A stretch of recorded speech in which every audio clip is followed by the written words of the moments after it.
ఎందుకు మీరు మాంత్రిక శక్తులు మీరు తీసుకోవాలని అనుకున్నారు? అసలు ఒకప్పుడు అంత మూర్ఖంగా ఎందుకు ఆలోచించేవాళ్ళు?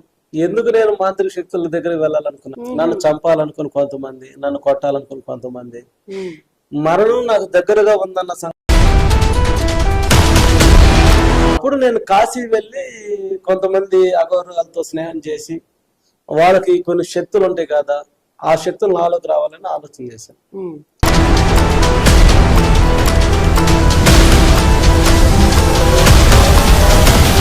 ఆ గుడిసెలకి ఏదన్నా ప్లాన్ చేసిరాము చంపడానికి. వీడు ఆల్రెడీ నిన్ను చంపటకు వేరే దగ్గర డబ్బులు తీసుకున్నాను. అప్పుడు దాకా నాకు తెలియదు వాడు అటు చేస్తాడని. నేను యారా నేను వాడు పరిగెత్తున్నాడు, వాడు కత్తి ఉంది వెనకాల, వెంటనే కత్తి తీసి అయిపోతే వాడు కట్టుకున్నాడు. కట్టుకొని నా కుడి చేతిలో తీసుకొని కుంకుమ వేసి పచ్చి నిమ్మకాయ తీసుకొని తిప్పుతా, ఆ బొమ్మలు రెండు గాల్లో ఒక అడుగున్నర లేచి నేను ఒక అరడుగు లేచి కూర్చున్నా.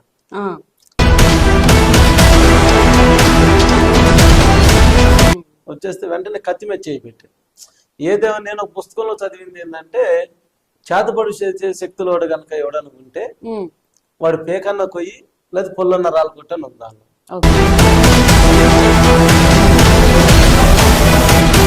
అందుకని వాడు పేక కోత అని చెప్పి కత్తి మీద చేయి పెట్టాను. చేపట్టగానే ఆగు అని అరిచాడు. ఏందన్న? కొండరాజు అని. నేను మలిన్ రాజు. దేవుడు ఉంటే నాకు కనపడమను, కనపడితే నేను అడిగింది ఇస్తాడు ఏమని చెప్పి అంత వితన్వాదం చేసేవాడు. 1-2 ప్లేసెస్లలో పాస్టర్ మల్లెల రాజు ఒక హంతకుడు, ఒక రౌడీ, డబ్బులు తీసుకొని పాస్టర్స్ ని సైతం చంపాలనుకున్న వ్యక్తి. అలాగే బైబుల్ చూస్తే ఒంటి మీద చీమలు తేళ్లు పాకుతున్నట్టు అవుతుంది అని ఆలోచించే వ్యక్తి. అలాగే వాళ్ళ మమ్మీ చేతిలో బైబుల్ చూస్తే ఆఖరికి ఆమెను చంపేద్దామా అన్నంత కోపం వచ్చిన వ్యక్తి మన ముందు కూర్చున్నారు. అందుకే ఫస్ట్ లో నేను స్పెషల్ గెస్ట్ అన్నాను. కానీ ఇప్పుడు ఎలా కూర్చున్నారు మన ముంగల అంటే, ఒక సంపూర్ణ క్రైస్తవుడిగా, ఒక పాస్టర్ గా కూర్చుని ఉన్నాడు. సో ఎందుకు సార్ మీరు ఒక రౌడీ, ఒక హంతకుడు, ఒక మాంత్రికుడిగా మారాలనుకొని ఎన్నో విన్నాం మీ గురించి. ఇవన్నీ వాస్తవాలేనా అసలు? ముందుకు గతంలో మీరు హిందువా లేకుంటే నాస్తికులా? నేను హేతువాది. హేతువాది అంటే దేవుడు లేడని చెప్పేవాడిని. నాస్తికుడు అంటే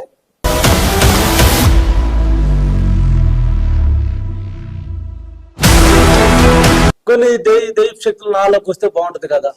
లేవని నమ్మిర్రు కదా మీరు, అవే ఉన్నాయని మళ్ళీ ఏ విధంగా నమ్ముతారు? మీరు ఒక హేతువాది కదా, మీరు ఒక నాస్తికుడు కదా, అదే మీరు ఏ విధంగా నమ్మి అక్కడికి వెళ్ళిర్రు? కొన్నిసార్లు ఏమనిపించింది అంటే, పరిస్థితులు అభిషేకించబడిన దేవునితో వాళ్ళకున్న కమిట్మెంట్ ఏదైతే ఉందో ఆ కమిట్మెంట్ లో ప్రార్థన చేస్తే ఏదైనా ఇది. మల్లెల రాజు అనే ఫాస్టర్ దగ్గర దీవెనలు నేను తీసుకుంటున్నా, ఆ ప్రేమ నాకు చెయ్యండి అంటున్నా, నాకు ప్రేమ చేయండి. మహాపరిశుద్ధుడా, ప్రేమ తండ్రి, మీ శ్రేష్టమైన పుణ్యపాదాలు పొందినారు ప్రభు.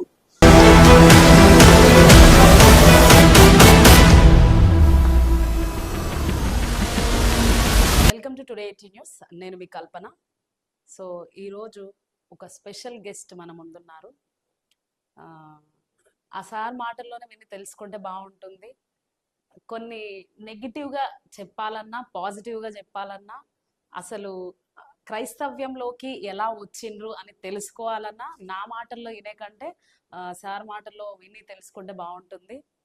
సో సార్ నమస్తే, బాగున్నారా? Praise Lord. మీరు ఎక్కడి నుండి వచ్చారు సార్? గుంటూరు మేడం. అది గుంటూరు జిల్లా పొన్నూరు నిడిబ్రోల్ గ్రామం మాది. ఏం చేస్తుంటారు మీరు? నేను ఇప్పుడు పాస్టర్ గా పనిచేస్తున్నాను. అంతకుముందు అంటే దేవుడు లేడు అని చెప్పిన దానిలో హేతువాదులు ఉండేవాడిని. దేవుడు ఉంటే నాకు కనపడమను, కనపడితే నేను అడిగింది ఇస్తాడు ఏమని చెప్పి అంత వితన్వాదం చేసేవాడిని. నా తల్లి కన్నీటి ప్రార్థన ద్వారా నేను యేసు ప్రభు సేవలోకి వచ్చాను. ఈ దేశంలో ఉంటే నన్ను అడవికి వెళ్ళి పూర్తి టైం పని చేయాలి అంటే నా ఆలోచన విప్లవం నక్సలైట్ అయిపోవాలని గదరంతో పాటు అనేక పల్లెలు పట్టణాలు విప్లవ ఉద్యమంలో ఉన్నాను నేను. ఉమ్, కువైట్ వెళ్ళి అటు నుంచి అటు నల్లమల్ల అడవికి వెళ్ళిపోదాం అనుకున్నాను. ఉమ్. కువైట్ దేశంలో నన్ను దేవుడు పట్టుకున్నాడు. కువైట్లో మీరు మార్పు వచ్చింది. మార్పు వచ్చింది. అయితే ఇప్పుడు ప్రెసెంట్ మీరు దేవుడి సేవ చేస్తున్నారు, ఒక Yes. పాస్టర్ గా ఉంటూ ఉమ్. ఆ సంస్థను రన్ రన్ చేస్తున్నారు. చేస్తున్నాను. మ్యారేజ్ అయిందా సార్? మ్యారేజ్ అయింది. ఒక బాబు బాబు ఏం చేస్తుంటారు? 6th క్లాస్ ఉంటున్నాడు. ఓకే. ఆ, మమ్మీ ఉన్నారా? ఉన్నారు. ఆ, మా అమ్మగారు ఆ, 1.5 year అవుతుంది చనిపోయారు. ఓకే. లాస్ట్ ఇయర్ చనిపోయారు. సో ఈ ఇంటర్వ్యూ సమక్షంలో మేము మిమ్మల్ని ఏ క్వశ్చన్ అయినా చెయ్యొచ్చు, ఎనీ క్వశ్చన్ అడగచ్చు. ఓకే కదా సార్? ఓకే. అయితే మేము ఇంతకు ముందు మీ టెస్ట్ మని విన్నాం అనమాట, మ్మ్. 1-2 ప్లేసెస్లలో. పాస్టర్ మల్లెల రాజు సార్ పేరు. టెస్ట్ మని విన్నప్పుడు ఒక హంతకుడు, ఒక రౌడీ, డబ్బులు తీసుకొని పాస్టర్స్ని సైతం చంపాలనుకున్న వ్యక్తి, అలాగే బైబుల్ చూస్తే ఒంటి మీద చీమలు తేళ్లు పాకుతున్నట్టు అవుతుంది అని ఆలోచించే వ్యక్తి, అలాగే వాళ్ళ మమ్మీ చేతిలో బైబుల్ చూస్తే ఆఖరికి ఆమెను చంపేద్దామా అన్నంత కోపం వచ్చిన వ్యక్తి మన ముందు కూర్చున్నారు. అందుకే ఫస్ట్లో నేను స్పెషల్ గెస్ట్ అన్నాను. కానీ ఇప్పుడు ఎలా కూర్చున్నారు మన ముంగల అంటే ఒక సంపూర్ణ క్రైస్తవుడిగా, ఒక పాస్టర్గా కూర్చుని ఉన్నాడు. సో ఎందుకు సార్ మీరు ఒక రౌడీ, ఒక హంతకుడు, ఒక మాంత్రికుడిగా మారాలనుకొని ఎన్నో విన్నాం మీ గురించి, ఇవన్నీ వాస్తవాలేనా అసలు? వాస్తవాలండి. ఉమ్, వాస్తవాలే. ఉమ్, అంటే మా గ్రామం అక్కడ ఉంది కాబట్టి ఉమ్, నేను చేసిన స్నేహితులు చాలా మంది ఉన్నారు కాబట్టి ఉమ్. కొంతమంది చనిపోయారు. దాదాపు 150 మంది దాకా నా జైలు మెట్స్ చనిపోయారు, ఓహో. చంపబడ్డారు. ఆహా. వాళ్ళల్లో నేనే బ్రతుకున్నాను కాబట్టి ఉమ్, ఇప్పుడు యూట్యూబ్ ద్వారా లేకపోతే అనేక ఛానల్ ద్వారా వెళ్తుంది కాబట్టి అబద్ధం చెప్పడానికి ఏమాత్రం ఛాన్సెస్ ఉండదు. ఉమ్, ఎందుకంటే నేను పెరిగిన వాతావరణం, పోలీసు వాళ్ళు నా మీద ఉన్న కేసులు ఫైల్ చేసిన వాతావరణం అంత రికార్డెడ్గా ఉంది కాబట్టి ఓకే. అందుకని ఇందులో అబద్ధం చెప్పే అంత ఇది లేదు. ఉమ్, ఏం చెప్పినా సత్యమే చెప్తున్నాం కాబట్టి అదే ప్రజలకు వెళ్తుంది. ఉమ్. ఎందుకు మీరు మాంత్రిక శక్తులు మీరు తీసుకోవాలని అనుకున్నారు అసలు? ఒకప్పుడు అంత మూర్ఖంగా ఎందుకు ఆలోచించేవాళ్ళు? ఎందుకు నేను మాంత్రిక శక్తుల దగ్గరికి వెళ్ళాలనుకున్నా అంటే ఉమ్, నాకు చాలా ప్రాణాపాయంలో నేను ఉన్నాను. ఉమ్, అంటే నేను చంపిన వాళ్ళు, నేను కొట్టిన వాళ్ళు, నేను పొడిచిన వాళ్ళు నన్ను వెంట పడుతున్న పరిస్థితి. నన్ను చంపాలనుకుని కొంతమంది, నన్ను కొట్టాలనుకుని కొంతమంది. ఉమ్, మరణం నాకు దగ్గరగా ఉందన్న సంగతి నాకు తెలుసు. ఓకే. అప్పుడున్న పరిస్థితులు ఏంటంటే నా నీడను కూడా నేను నమ్ముకోలేని పరిస్థితి. ఉమ్, అప్పుడు కొంత మట్టుకి కొన్ని శక్తులు నాలోకి వస్తే ఉమ్, మరణాన్ని పోస్ట్ పోన్ చేసుకోవచ్చు కదా అని ఆలోచన చేశాను. ఉమ్, అప్పుడు నేను కాశీ వెళ్ళి కొంతమంది అఘోరాలతో స్నేహం చేసి వాళ్ళకి కొన్ని శక్తులు ఉంటాయి కదా, ఆ శక్తులు నాలోకి రావాలని ఆలోచన చేశాను. ఉమ్, మా ఫ్రెండ్స్తో అడుగుతా ఏమన్నారంటే కాశీకి వెళ్దారా, అక్కడ కొంతమంది స్వామీజీలతో కలిసి ప్లాన్ చేద్దాం, ఉమ్, కొన్ని శక్తులు నాలోకి వస్తే బాగుంటుంది కదా అనుకున్నప్పుడు ఎందుకన్నా అంత దూరం మనకు రైల్వే స్టేషన్, నిడుపురం రైల్వే స్టేషన్ దగ్గర కొండరాజు అని ఉండేవాడు. ఉమ్, కొండరాజు దగ్గరికి వెళ్తే అతను చేస్తాడన్న కొన్ని శక్తులు మీలో పంపిస్తారు కదా అంటే నేను మన ఊర్లో అంత పనివాడు ఎవడు ఉంటాడు, ప్రొఫెషనల్ కావాలి ఉమ్, అంటే నేను ఏం ఆలోచన చేసినా ప్రొఫెషనల్గా ఆలోచన చేసాను. ఉమ్, ప్రొఫెషనల్ కావాలి అందుకే అక్కడికి వెళ్దాం కదా అని అన్నాను. అంటే వాళ్ళు కాదన్న ఒకసారి వచ్చి చూడు నువ్వు, ఉమ్, అతను కనుక కరెక్ట్ చెప్పకపోతే మీరు అన్నట్టు వెళ్దాం అన్నారు. ఉమ్, అప్పుడు సరే అని వెళ్ళాం. ఉమ్, అతను శుక్రవారం పూజలో కూర్చుంటాడు.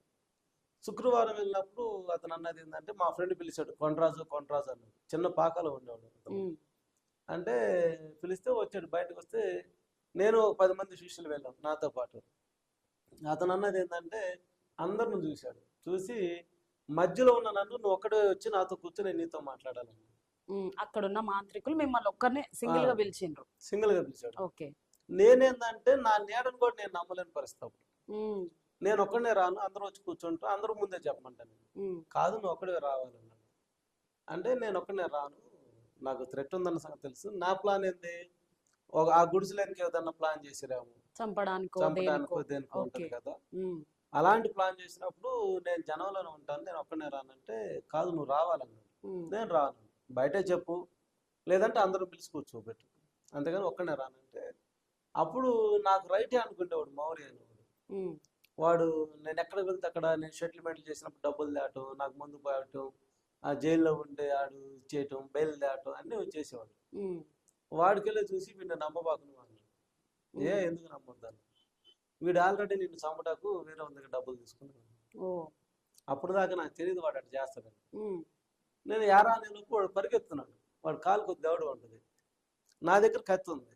వెనకాల వెంటనే కత్తి తీసేయకపోతే నువ్వు ఆగు, వాడి కాలు చేయి పడిపోయేలాగా నేను చేస్తాను, నీ కాళ్ళ దగ్గర తీసుకొస్తా, ముందు నీతో మాట్లాడరా అన్నాడు. ఉమ్, అప్పుడు నేను ఆలోచన చేస్తున్నా, ఏంది వీడింత కరెక్ట్ చెప్పాడు, నిజం అబద్ధం అనుకుని వాడు పరిగెత్తున్నాడంటే వాడు ఎక్కడ లొంగిపోయినట్టే. లొంగిపోయినట్టు. ఓకే.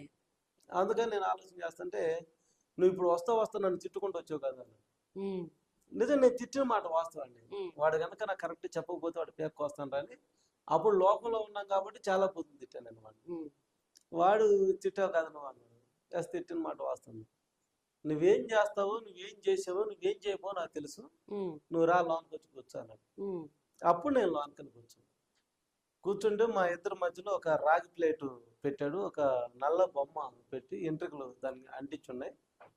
అతను ఒంటి మీద షర్ట్ లేదు, ఎర్ర లుంగి ఒకటి కట్టుకున్నాడు. కట్టుకొని నా కుడి చేతిలో తీసుకొని కుంకుమ వేసి పచ్చి నిమ్మకాయ తీసుకొని తిప్పుతా 45 నిమిషాలు అతను దేవతల్లో పిలిచిన దేవత పేరు పిలవకుండా కొత్త దేవత పేర్లు అన్నీ పిలిచాడు. ఉమ్, పిలుస్తా ఉంటే ఏంటి ఎంత జ్ఞానం ఎక్కడ ఉంది, ఎంత జ్ఞాపక శక్తి ఆడ ఉంది, కొత్త పేర్లన్నీ పిలుస్తున్నాడు అని నేను ఆలోచన చేస్తూ అతనికెళ్ళి చూస్తా ఉన్నా.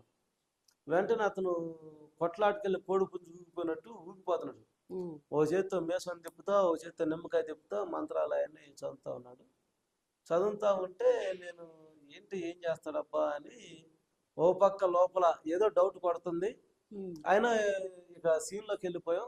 ఏదైతే అదేంది మనం రిస్క్ బేర్ చేయాల్సిందే, ఇతనితో తెలుసుకుందాం అని చెప్పి నేను పర్ఫెక్ట్గా కూర్చున్నా. ఉమ్, నాకెళ్ళి ఆ బొమ్మలకెళ్ళి చూసి గట్టిగా ఆడు అని అరిచాడు అతను. ఉమ్, ఎప్పుడైతే ఆడమన్నాడో ఆ బొమ్మలు రెండు గాల్లో ఒక అడుగున్నర లేచినాయి, నేను ఒక అరడుగు లేచి కూర్చున్నా. ఆ, నేను షాక్ అయిపోయాను. ఉమ్, ఓరే నాయన, ఇడేదో కనకట్టేసేటట్టున్నాడా. ఉమ్, ఆ రాగి ప్లేట్ వచ్చి నా పేక కోసిద్దాము, ఆ బొమ్మ వచ్చి అని నా మీరు పేక ఊహించుకుంటున్నారు. ఊహించుకుంటున్నా. ఆ, వెంటనే 1,00,000 ఆలోచనలు మైండ్లోకి వచ్చేసిన. ఉమ్, వచ్చేస్తే వెంటనే కత్తి మీద చేయి పెట్టి ఏదేమో నేను ఒక పుస్తకంలో చదివింది ఏంటంటే, చేతబడి చేసే శక్తులు వాడు కనుక ఎవడన్నా ఉంటే ఉమ్, వాడు పేకన్నా కొయ్యి లేదా పొల్లన్న రాళ్ళు కొట్టని ఉందాను. ఓకే.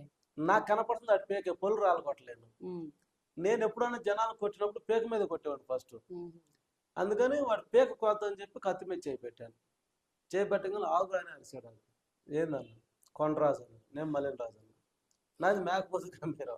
ఎందుకంటే వాడు నేనేం చేయలేను. ఉమ్, వాడు కనికట్లోకి నేను వెళ్ళిపోయినా, స్వాధీనం వెళ్ళిపోయాను నేను. ఉమ్, అయినా బలంతాన నేను తేరుకొని ఏదో ఒకటి చేయాలనుకున్న సమయంలో నేను నిన్నేం చేయను, నువ్వు నన్నేం చేయొద్దాను. అమ్మాయి అనుకున్నాను లోపల మనసులో, నన్నేం చేయగాను అన్న. నేను నిన్నేం చేయను, నువ్వు నన్నేం చేయొద్దు. నాలో ఉన్న శక్తి నమ్మటం కొరకు నేను ఈ పని చేయాల్సి వచ్చిందన్న.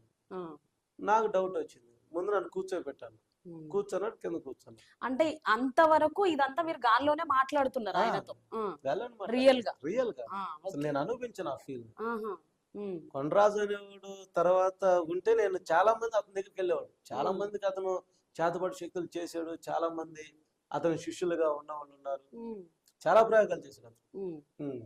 సో ఇప్పుడు ఇది గాల్లో మాట్లాడిన తర్వాత కూర్చున్నారు మీరు. కూర్చున్నాను. ఆ, కూర్చున్న తర్వాత నాకు డౌట్ వచ్చింది.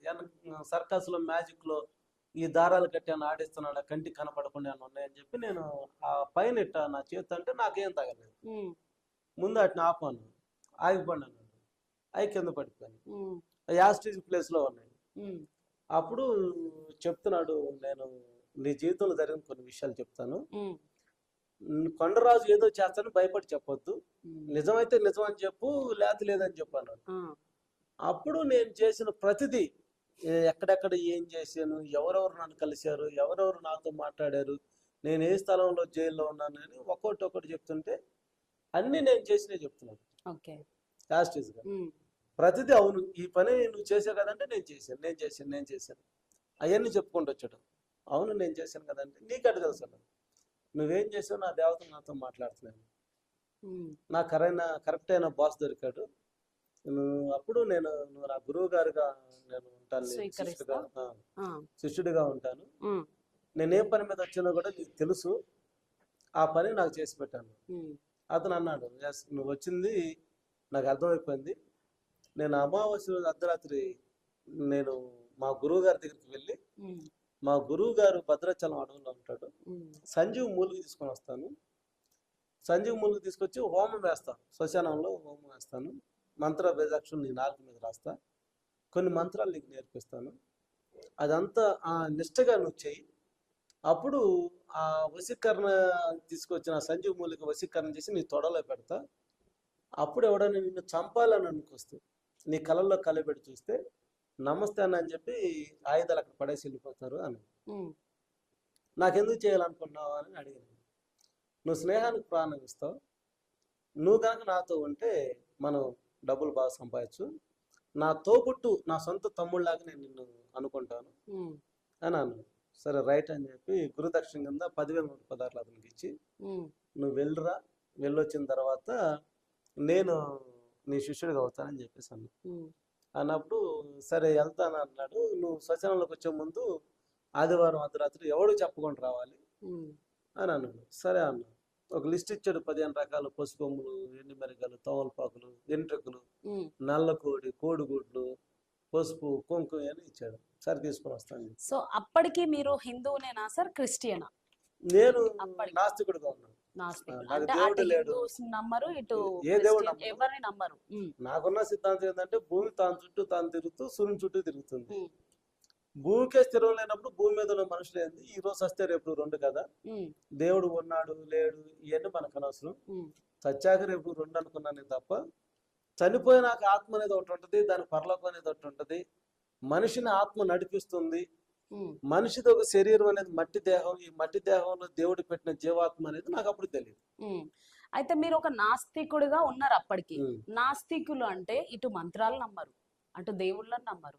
మరి మంత్రాలను నమ్మి మీరు మంత్రగాడి దగ్గరికి ఎందుకు వెళ్ళాలి? మంత్రాలు నమ్మి నేను మంత్రాల దగ్గరికి వెళ్ళలేదు, కానీ మంత్రాలు సాతాను శక్తులు కావాలని కోరుకున్నాను.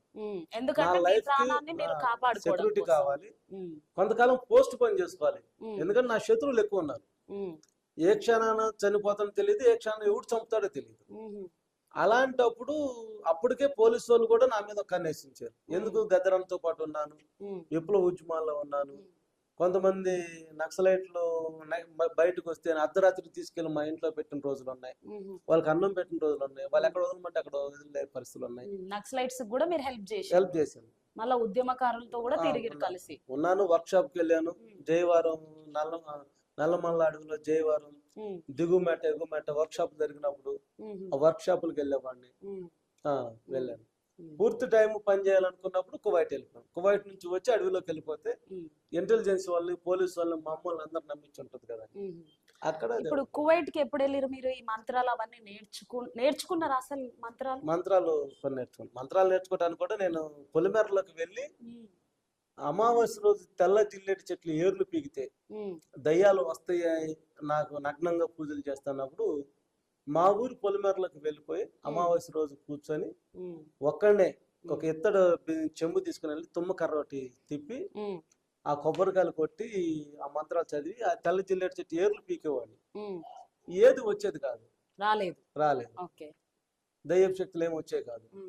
తర్వాత నాకు అర్థమైంది ఏంటంటే, నేను ఇంట్లో లేకపోతే మా అమ్మకి మా అక్క వాళ్ళకి ప్రార్థన చేయడం తప్ప ఏం తెలియదు. నేను వస్తేనే వచ్చాడు మా అబ్బాయి బతికి వచ్చాడు అనుకునే పరిస్థితి అనమాట. అందుకని నేను ఇంట్లో లేను, ప్రతి నైట్ వాళ్ళ కోసం ప్రార్థన చేస్తాను. అమ్మ వాళ్ళు క్రిస్టియన్సే ఫస్ట్ కాదు, మా అమ్మ నాగేంద్ర స్వామి పుట్టుకు పాలు పోసి. మరి వాళ్ళు ఎట్లా కన్వెంట్ అయ్యారు? మా అమ్మ ఒకసారి గేదెలను తోలుకోవటానికి వెళ్ళినప్పుడు ఆ నాగపాము తొక్కింది. గేదెలను తోలుకు రావాలి, మా ఇంట్లో పని వాళ్ళు ఉండేవాళ్ళు. మా అమ్మ ఆ రోజు ఎందుకో రాకపోతే పొలం వెళ్ళింది. పొలం వెళ్ళి గేదెలు తోలుకొస్తుంటే సాయంత్రం పూట చూడక గట్టి మీద నాగపాము తోక తొక్కింది. తొక్కినప్పుడు అది కాటేయటం మొదలు పెట్టింది. మా అమ్మ మా విలవేల్పు మా దేవత కదా అని చెప్పి దాన్ని దండం పెడుతుంటే ముందుకి కాటేయడానికి వచ్చినప్పుడు మా అమ్మ ఆ కొలిసిన ఏదైతే దేవతలు ఉన్నారో వాళ్ళందరి పేర్లు చెప్పినా గానీ పరిగెత్తుతున్నా వెనక్కి తిరిగి చూస్తున్నా గానీ అది ఎంట పడుతూనే ఉన్నాను. అప్పుడు మా అమ్మ ఎందుకో ఇక అయిపోతాను, ఇది నన్ను చంపేసిద్దని అనుకుని ఏ దేవుడు నన్ను కాపాడతలేదు అనుకొని అప్పుడు ఎందుకు ఆ నోటి నుంచి ఏసయ్యా నువ్వుంటే నన్ను కాపాడమని పెద్దగా అరిసింది. అరిసి వెనక్కి తిరిగి చూస్తే ఆ పాము పడగెత్తుకొని వచ్చేది ఒక రాయి ఉంటే రాయి కొట్టుకొని చచ్చిపోవటం మొదలుపెట్టింది. అది చూసిన మా అమ్మ ఇక ఏ స్వామి ఏ స్వామి ఏ స్వామి అంటే ఇంకా అది చనిపోయింది. చనిపోయిన తర్వాత ఇంటికి వచ్చి మా ఇంట్లో ఉన్న విగ్రహాలను తీసి బయటపడేసి దేవుడు నువ్వే కదండి. మా నాన్న మా అమ్మని చాలా సార్లు కొట్టాడు. యేసు దేవుడు కాదు నువ్వు మొక్కొద్దు అని. మన దేవతలు ఉన్నారు కదా, ఎందుకు నువ్వు మొక్కుతున్నావు అని. మా అమ్మ ఏంటంటే చస్తే మీ నాన్న చేతిలో చనిపోతాను, రక్షించిన దేవుడు నేను మొక్కుతానే తప్ప రక్షించలేని కాపాడలేని దేవుడు నాకు అవసరం లేదని మా అమ్మ తీర్మానం చేసుకుంది. దొంగచాటు చాలా సార్లు మా నాన్న తాకి కొట్టినా తిట్టినా పక్కింటికి వెళ్ళి వస్తానని చెప్పి ప్రార్థనకి వెళ్ళటం, ఏదో ఊరికి వెళ్తానని చెప్పి ప్రార్థనకి వెళ్ళటం, బైబిల్ని దాచుకొని వెళ్ళటం, ప్రార్థనకి వెళ్తున్నట్టు కూడా మా నాన్నకి తెలియకుండా చానాళ్ళు ప్రార్థనకి వెళ్ళేది. కొట్టి కొట్టి మా నాన్న చనిపోడే కానీ మా అమ్మ మొన్నటి వరకు బ్రతిగా ఉంది. ఆమె ప్రార్థనే మేము అందరం లక్ష్యంలోకి రావటం. మీరు ఎంతమంది సార్ బ్రదర్స్ అండ్ సిస్టర్స్? మేము మొత్తం 6. నాకు పెద్దోడు ఒక అన్న ఉన్నాడు, అతను ఇంకా మారు మనసు లేదు, అతను ఉద్యమాల్లో పొలిటికల్ గా ఉన్నాడు. అతని తర్వాత 4 ఆడపిల్లలు, నేను లాస్ట్ వాడిని. 6 మా సంతానం. వాళ్ళందరూ క్రిస్టియన్స్ ఆడపిల్లలు? ఆడపిల్లలందరూ మార్పు చెందారు. మా అమ్మ రక్షించబడిన తర్వాత ఒక ఆమె పేరు పద్మ, అంటే పద్మ అంటే వెంకటేశ్వర స్వామి భార్య పేరు పద్మ. రెండో అమ్మాయి ఆమె పేరు లక్ష్మి, లక్ష్మీ దేవత పేరు పెట్టారు. 3వ ఆమె పేరు సామ్రాజ్యం, ఆమెకు దేవత పేరు. 4వ ఆమె వాణి. ఎట్ట వాళ్ళ పేర్లు అందరి పేర్లు హిందువుల పేర్లే. నా పేరు బుచ్చిరాజు. అయితే అందరూ మల్లెల రాజు అంటారు కాబట్టి పొన్నూరులో ఎస్ఐ రవికుమార్ అని ఉండేవాడు. ఆయన అలియాస్ కత్తుల రాజు అని నాకు బిరుదు ఇచ్చాడు. ఎందుకంటే ఎట్లా నా దగ్గర ఉన్న స్పెషల్ కత్తులు నేను పొడిస్తే నొప్పి తెలియకుండా ఉండేదంటే తయారు చేసుకునేవాడిని. మీరే కత్తులు తయారు చేసేవాళ్ళు? అంటే ఆ ఫార్ములా నేను తయారు చేసేవాడిని. నాకు కొంతమంది కొలువలు ఉండాలి అప్పుడు కత్తులు చేసేవాళ్ళు. ఆ కత్తులు వాళ్ళ దగ్గర చేపించేవాడిని. ఆ కొన్ని కెమికల్స్ వాడేవాడిని ఆ కత్తులు చేపించేటప్పుడు. అందుకని అది మొద్దు బారిపోద్ది శరీరం. మేము పొడిచినప్పుడు నొప్పి తెలియదు, మొద్దు బారిపోద్ది. ఎంతమందిని పొడిచింటొచ్చు సార్ మీరు? నేను వారంలో 6 రోజులు అయితే 6 రోజులు, 7 రోజులు అయితే 7 రోజులు జైల్లో ఉన్నాను. మల్లెల రాజున వాడు సిగరెట్ లేదని పొడిచాడని పేపర్లో వచ్చినాయి. 3 అంశాలు మందు అయిపోతే పొడిచాడని పేపర్లో వచ్చినాయి. మాట ఎన్నుకోతే పొడిచాడని పేపర్లో వచ్చినాయి. ఫస్ట్ దెబ్బ కొట్టేవాడిని, రెండో దెబ్బ పొడిచేవాడిని అంతే. అంతే. అందుకే కత్తుల రాజు అని మీకు పేరు. ఎందుకు మరి మీరు పొడిచాలనేది అది ఒక ప్యాషన్ అనుకున్నారా? అట్లా ఎట్లా పొడిచేవాళ్ళు అసలు? అప్పుడు అదొక మోర్కపు ఆలోచన అంతే. ప్యాషన్ అంటే రౌడీగా ఉన్నాం కాబట్టి మాట ఎన్నుకోతే తన్నాలు పడవాలి. నాకున్నది ఏంటంటే లగ్జరీగా లైఫ్ అనుభవించాలి. చేస్తే లగ్జరీగా ఉండొచ్చు అని అనుకునేవాళ్ళు. అప్పుడేంటంటే డబ్బు కోసం ఏమైనా చేయాలి. డబ్బు అంటే కాకిలాగా కలకాలంగా అంటే అంశలాగా 6 నెలలు చాలు అనుకున్నాను. పుట్టిన జీవి ప్రతిదీ పెరకమాందు, పెరిగిన ప్రతి జీవి చావకమాందు. పుట్టటువంటి జరిగితే పెరగాలి, పెరగటువంటి జరిగితే చావాలి. చచ్చేదానికోసం ఎందుకు ఈ ఆరాటం పోరాటం? హ్యాపీగా చంపైన నేను బ్రతకలేకపోతే ఎదుటి చంపైనా బ్రతుకుతాం అని అంత కోపం నాలో ఉండేది. అదే ఆలోచనతున్నాను. అందుకే వచ్చిన వాళ్ళు కూడా నా దగ్గర కన్నా వాడిని కొట్టు, ఈయన కొట్టు, ఆడిని పొడు, ఈయన పొడు అంటే డబ్బులు తీసుకొని లేదా ముందు ఇచ్చి నాటుకోటి ఒకటి పెడితే చేసిన సీన్లు ఎన్నో ఉన్నాయి. చాలా ప్లాన్లు చేసి చాలా చోట్ల కేసులు కూడా తెలియకుండా చేసిన సీన్లు కూడా ఎన్నో. సో ఇప్పుడు అవన్నీ కేసులు క్లియర్ అయిపోయినాయి, మొత్తం క్లియర్ చేసుకున్నారు. ఇక్కడ ఈ మంత్రశక్తులు ఇవన్నీ నేర్చుకోవడం అయిపోయిన తర్వాత మీరు కువైట్ కి వెళ్ళాలని అనుకున్నారా? ఎందుకు వెళ్ళాలనుకున్నారు కువైట్? అసలు కువైట్ కి నాకు సంబంధమే లేదు. నేను కువైట్ వెళ్తాను, కువైట్ వెళ్లాల్సి వచ్చింది అనేది నా ఆలోచన, నా ప్లాన్ లో కూడా లేదు. మా అక్క రైల్వే కోడూరులో ఉంటారు, కడప డిస్టిక్. అక్కడ ఉన్న వాళ్ళందరూ కువైట్ వెళ్తారు. నేను ఎప్పుడు ఏదో ఒక పేపర్ మీద సంతకం పెడితే మా అక్క 2000 కొట్టి అప్పుడు మాన్యువల్ పాస్పోర్ట్స్ అక్కడ ఉన్నట్టు అక్కడ తయారు చేయించింది. కడప జిల్లాలో పుట్టాను, కడప జిల్లాలో పెరిగానని అక్కడ పాస్పోర్ట్ తయారు చేయించి అక్కడ ఎప్పుడో ప్లాన్ చేస్తుంది. ఆ ఇంటి పక్కన వాళ్ళు ఎవరు కువైట్ లో ఉంటే వాళ్ళకి నా పాస్పోర్ట్ కాపీలు పంపిస్తే అక్కడ ఇది వచ్చింది. ఇది వచ్చినప్పుడు నేను 2 నెలలు ఇంకా అడుగులోకి వెళ్ళిపోయి ఫుల్ టైం పని చేయాలనుకున్నా. అప్పుడు నక్సలైట్లతో కలిసి ఉండి అప్పుడు కొంతమందికి చెప్పినప్పుడు పలానా రోజు పలానా చోటకి రా, నువ్వు మేము మిమ్మల్ని జాయిన్ చేస్తాం, నువ్వు ఫుల్ టైం పని చేస్తుంది అన్నాను. అప్పటికి ఇంటెలిజెన్స్ వాళ్ళందరూ నా వెంట పడుతున్నారు. కొంతమంది వెంటపడటం, కొంతమంది ఎస్ఐ వేషంలో వచ్చి అడుక్కున్న వాళ్ళలాగా, పిచ్చి వాళ్ళలాగా మిమ్మల్ని మాతో పట్టుకోవడానికి పట్టుకోవడానికి వెంబడిస్తున్నారు. అసలు మా మాటలని విని ఉమ్, మమ్మల్ని ఎన్కౌంటర్ చేయాలి, ఉమ్, లేదు యూనిఫార్మర్ గా మార్చుకోవాలని దానిలో ఉన్నారు 2004లో. ఉమ్, 2003లో గద్దరంతో పెద్ద మీటింగ్ పెట్టాం ఉమ్, ఎక్కడ పొన్నూరులో. ఉమ్, అప్పుడు దాదాపు ఒక 2-3 వేల మంది పోలీసు వాళ్ళు మా ఇంటి చుట్టూరు వెంట పడటం, ఎప్పుడు దొరుకుతాడో చూద్దాం, కరెక్ట్ మూమెంట్లో వేద్దాం అనే ఇదిలో కూడా ఉన్నారు. రవిశంకర్ అయ్యన్నారా అని కానీ అప్పుడు ఎస్పీగా ఉండేవాళ్ళు. ఉమ్, ఆ డయాస్ మీటింగ్ గద్దరన్ పర్మిషన్ కోసం నేను ఎస్పీ గారి దగ్గరికి వెళ్తే అప్పుడు గద్దరన్ ఫోటో చూసి అప్పుడు మావోయిస్ట్ పేరంటే ఇన్ఫార్మర్తో చంపే పరిస్థితి, భయంకరమైన పరిస్థితి. ఉమ్, నా పాయింట్ బ్లాక్ లో కనిపెట్టి చంపేస్తా, నువ్వు ఇక్కడ తీసుకొస్తావా, ఉమ్, నీకు ఈ మీటింగ్ పర్మిషన్ కావాలి, ఇప్పుడు కాలిస్తే దిక్కే ఒకటరా నిన్ను అని ఆయన ఇష్టం వచ్చినట్టు మాట్లాడాడు. ఉమ్, నేను కళ్ళు మూసుకొని ఆ రోజే భూమి మీద నోకలు చెల్లుబాటు అయిపోయి అనుకున్నాను. నాకు ఉమ్, అయిపోయాను రా అనుకొని సార్ మాట మాట్లాడొచ్చా అన్నాడు. ఉమ్, ఏంటో చెప్పన్నాడు. అంటే ఏంలో సార్, నేను ఏదైతే కోరుకున్నానో అది నా ముందుంది, ఆ మరణం. ఓకే షూట్ చేయండి సార్ అన్న. ఉమ్, ఏం కోరుకున్నావు చెప్పరా అన్నాడు. నేను అనుకున్నది నా ముందుంది సార్, నా మరణం నేను ఎలాగైతే చావాలనుకున్నానో అలాగే నా ముందుంది, చంపండి. ఏం కోరుకున్నావు చెప్పరా అంటే అప్పుడు చెప్పాను, వేరు మరణం పొందుదాం అనుకున్నానండి, విప్లవ మరణం పొందుదాం అనుకున్నాను. ఇప్పుడు నన్ను చంపితే ప్రస్తుతం బయట మీ గోడ బయట ఉన్నారు, వాళ్ళకి నా డెడ్ బాడీ అప్ చెప్తే నా దగ్గర ఈ మీటింగ్ పాంప్లెట్స్ ఇవి ఉన్నాయి కాబట్టి నేను అమరుని అవుతాను. ఉమ్, అందరూ లాల్ సలం రాజన్న, కామ్రేడ్ రాజన్న అంటారు, స్టేట్ మొత్తం నా పేరు మోసం మోగిపోయింది, నేను ఏదైతే అనుకున్నా అది నా ముందు ఉంది, షూట్ చేయండి సార్ అన్న. ఉమ్, ఒక కానిస్టేబుల్ని పంపించి చూసిరారా అన్న. వెళ్తే మా ప్రెస్ వాళ్ళంతా బయట ఉన్నారు. ఉమ్, అప్పుడు వాళ్ళు అడిగారు, మల్లెల రాజు అరెస్టా, వదులుతున్నారా, ఎన్కౌంటర్ ఏంది చెప్పమని వాళ్ళు అడిగారు. నేను ముందే చెప్పా, అబ్బాయి నేను ఇది హాఫ్ అన్ అవర్ తర్వాత రాకపోతే నేను ఎన్కౌంటర్ అనుకుంటా, ఉమ్, నన్ను లేదు నన్ను అరెస్ట్ అనుకోండి ఉమ్, అని చెప్పాను. చెప్తే వాళ్ళు అడిగారు, అడిగితే అప్పుడు లేదు మాట్లాడుతున్నారు వస్తారని ఉమ్, తెలుసు సార్ బయట ప్రెస్ వాళ్ళు ఉన్నారని. అప్పుడు ఎస్పీ గారు ఉమ్, నువ్వు దొరకపోతే నేను కుక్కను కలిసినట్టు కలుస్తాను రా నిన్ను అని చెప్పేసి అని ఇప్పుడు వదిలేసిండ్రు ఇంకా. అప్పుడు వదిలేసాను. ఆ, అప్పటికి మా చిన్నాన్న అడిషనల్ డీజీపీగా ఉన్నాడు, ఉమ్, పోలీస్ ఆయన. మా చిన్నాన్న అడిషనల్ డీజీపీగా పెద్ద ర్యాంకులో ఉన్నాడు. ఉమ్, ఎక్కడ నేను మల్లెల బాబురావు గారు వాళ్ళ అన్నయ్య కొడుకున్నాను, లేకపోతే మా చిన్నాన్న ఒక అడిషనల్ డీజీపీగా ఉన్నారు. మా మావయ్య మా మేనత్త కొడుకు డీజీపీ ఫ్రమ్ కర్ణాటక ఉన్నాడు, ఉమ్, నీలమ్మ చిత్ర గారు. ఉమ్, ఆయన మా మేనత్త కొడుకు పెద్ద పోస్ట్ లో ఉన్నాడని ఎక్కడ చెప్పేవాడు కాదు.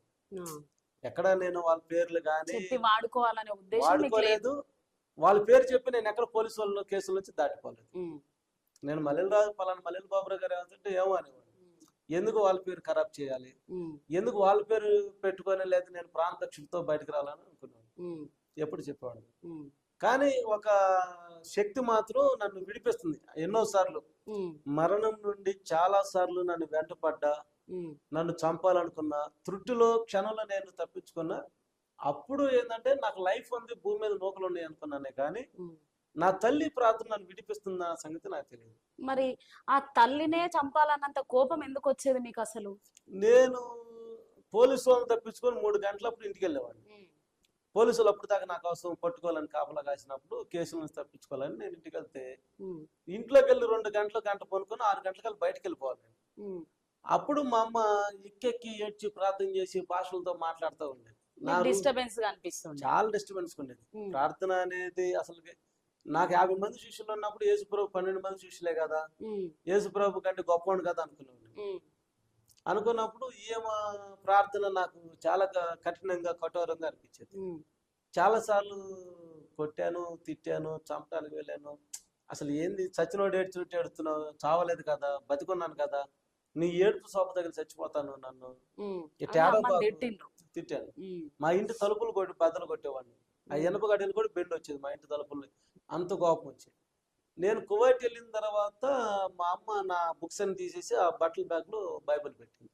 ఓహో, అది ఓకే. అక్కడ నాకు చాలా కోపం వచ్చేసింది. ఎందుకు కోపం వచ్చిందంటే తెలుగు మాట్లాడాలి, ఉమ్, తెలుగులో లేదు. నేను అరబిక్ వాళ్ళ ఇంట్లో బందీ అయిపోయా, ఉమ్, ఆ దేశం నుంచి బయటికి రావాలి. నేను వెళ్ళాలనుకున్న మార్గం పూర్తి టైం నక్సలైట్ అవ్వాలనుకుంటే మా అమ్మ బైబిల్ పెట్టింది, నా విప్లవ సాహిత్యాలను తీసి పడేసింది.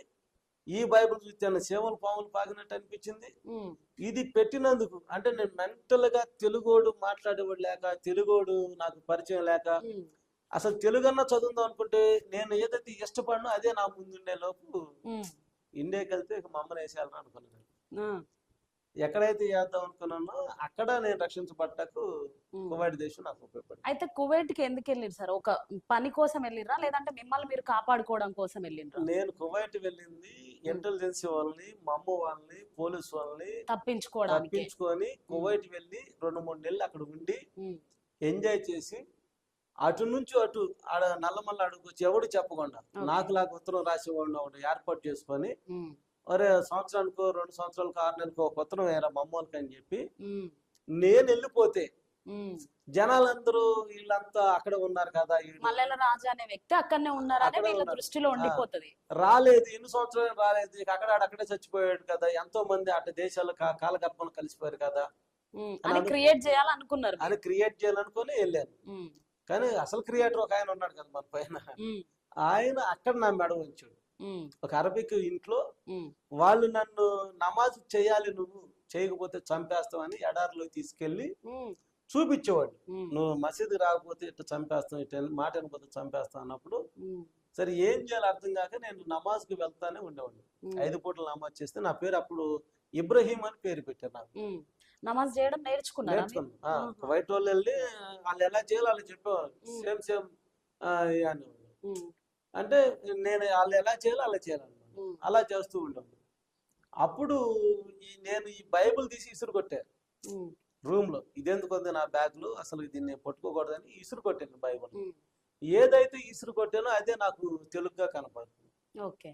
అప్పుడు నేను బైబిల్ అసలు ఏదో ఒకటి ముందు ఈ మెంటల్ టార్చర్ నుంచి తట్టుకుందాం, తెలుగన్న కనపడుతుంది కదా, అది అదేనా చదువుదాన్ని చేస్తే యెషయా గ్రంథం 41వ అధ్యాయం 8వ వచనం, నా సేవకుడైన ఇశ్రాయేలు, నేను ఏర్పరచుకున్న యాకోబు, బూది కొనాల నుంచి పిలుచుకున్నవాడా, నువ్వు నా దాసుడు అని, నేను నిన్ను ఉపేక్షించలేదు, భయపడకు నేను నీకు తోడై ఉన్నాను, దిగులు పడకు నేను నీ దేవుడు అయి ఉన్నాను.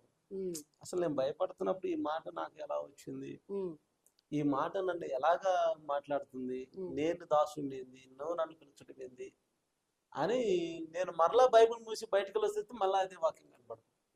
3 సార్లు బైబిల్ తెస్తే 3 సార్లు అదే అధ్యాయం అదే వచ్చిన కనపడింది. అప్పుడు ఓకే ఎవరో నాతో మాట్లాడుతున్నారని నేను ఆ నైట్ పనుకున్నప్పుడు 3:30కు ఒక స్వరం విన్నాను, నిన్ను కాపాడింది నేనే అని ఒక స్వరం విన్నాను. తెలుగులో స్పష్టంగా విన్నాను. ఓహో నన్ను కాపాడటానికి ఎవరు ఇక్కడికి వచ్చారని చెప్పి 3:30 నేను లేచి మా కువైట్ వాడి ఇంట్లో ఆ ఖర్జూరపు చెట్లు ఉంటే ఆ చెట్లు పక్కన ఎవడన్నా ఉన్నాడా అని చూస్తే ఎవరు కనపడలేదు. 3:30కి లేచిపోయారు, బయట లేచిపోయాను. ఎవరో నన్ను పిలుస్తున్నారు, నన్ను ఎవరు తప్పించడానికి, నేను అక్కడి నుంచి తప్పించుకోవాలి, ఈ దేశం నుంచి నేను ఇండియాకి వెళ్ళిపోవాలి అని నేను అనుకుంటున్న ప్లాన్ వేసుకుంటున్నా. ఎవడు నన్ను విడిపిస్తాడు, నా పాస్పోర్ట్ ఎలా వచ్చింది, నా పాస్పోర్ట్ వస్తే నేను వెళ్ళిపోవాలి కదా, ఈ పాస్పోర్ట్ లేకుండా వెళ్ళిపోతే ఎయిర్పోర్ట్ దాటలేము, షిప్ లోకి వెళ్ళాలంటే మార్గం ఏంటి, షిప్ ద్వారా ఒకవేళ నేను ఇండియాకి రావచ్చా, చెన్నై బార్డర్ బాంబే బార్డర్ పడితే నేను వెళ్ళిపోతాను కదా అని నాలో నేను ప్లాన్లు వేసుకుంటున్నా. ఎవడు చెప్పినా నాతో హిందీయో లేకపోతే అరబిక్ మాట్లాడుతున్నారు తప్ప తెలుగు మాట్లాడుతున్నా. ఎవడు కూడా కువైట్ వాడితో మాట్లాడేవాడు కనపడలే నాకు. అప్పుడు నాలో నేను మదన పడుతున్నప్పుడు ఈ మాట నాకు కనపడింది, ఈ స్వరమేనా, నేను కాపాడేది నేనే కదా. నాకేమనిపించింది, నన్ను కాపాడటకు ఎవరో వచ్చారు అని నేను వెళ్తే ఎవడు కనపడలేదు. ఎవరు కనపడకపోతే ఎవరు చాలాసేపు దేవులాడారు, ఎవరు కనపడలేదు.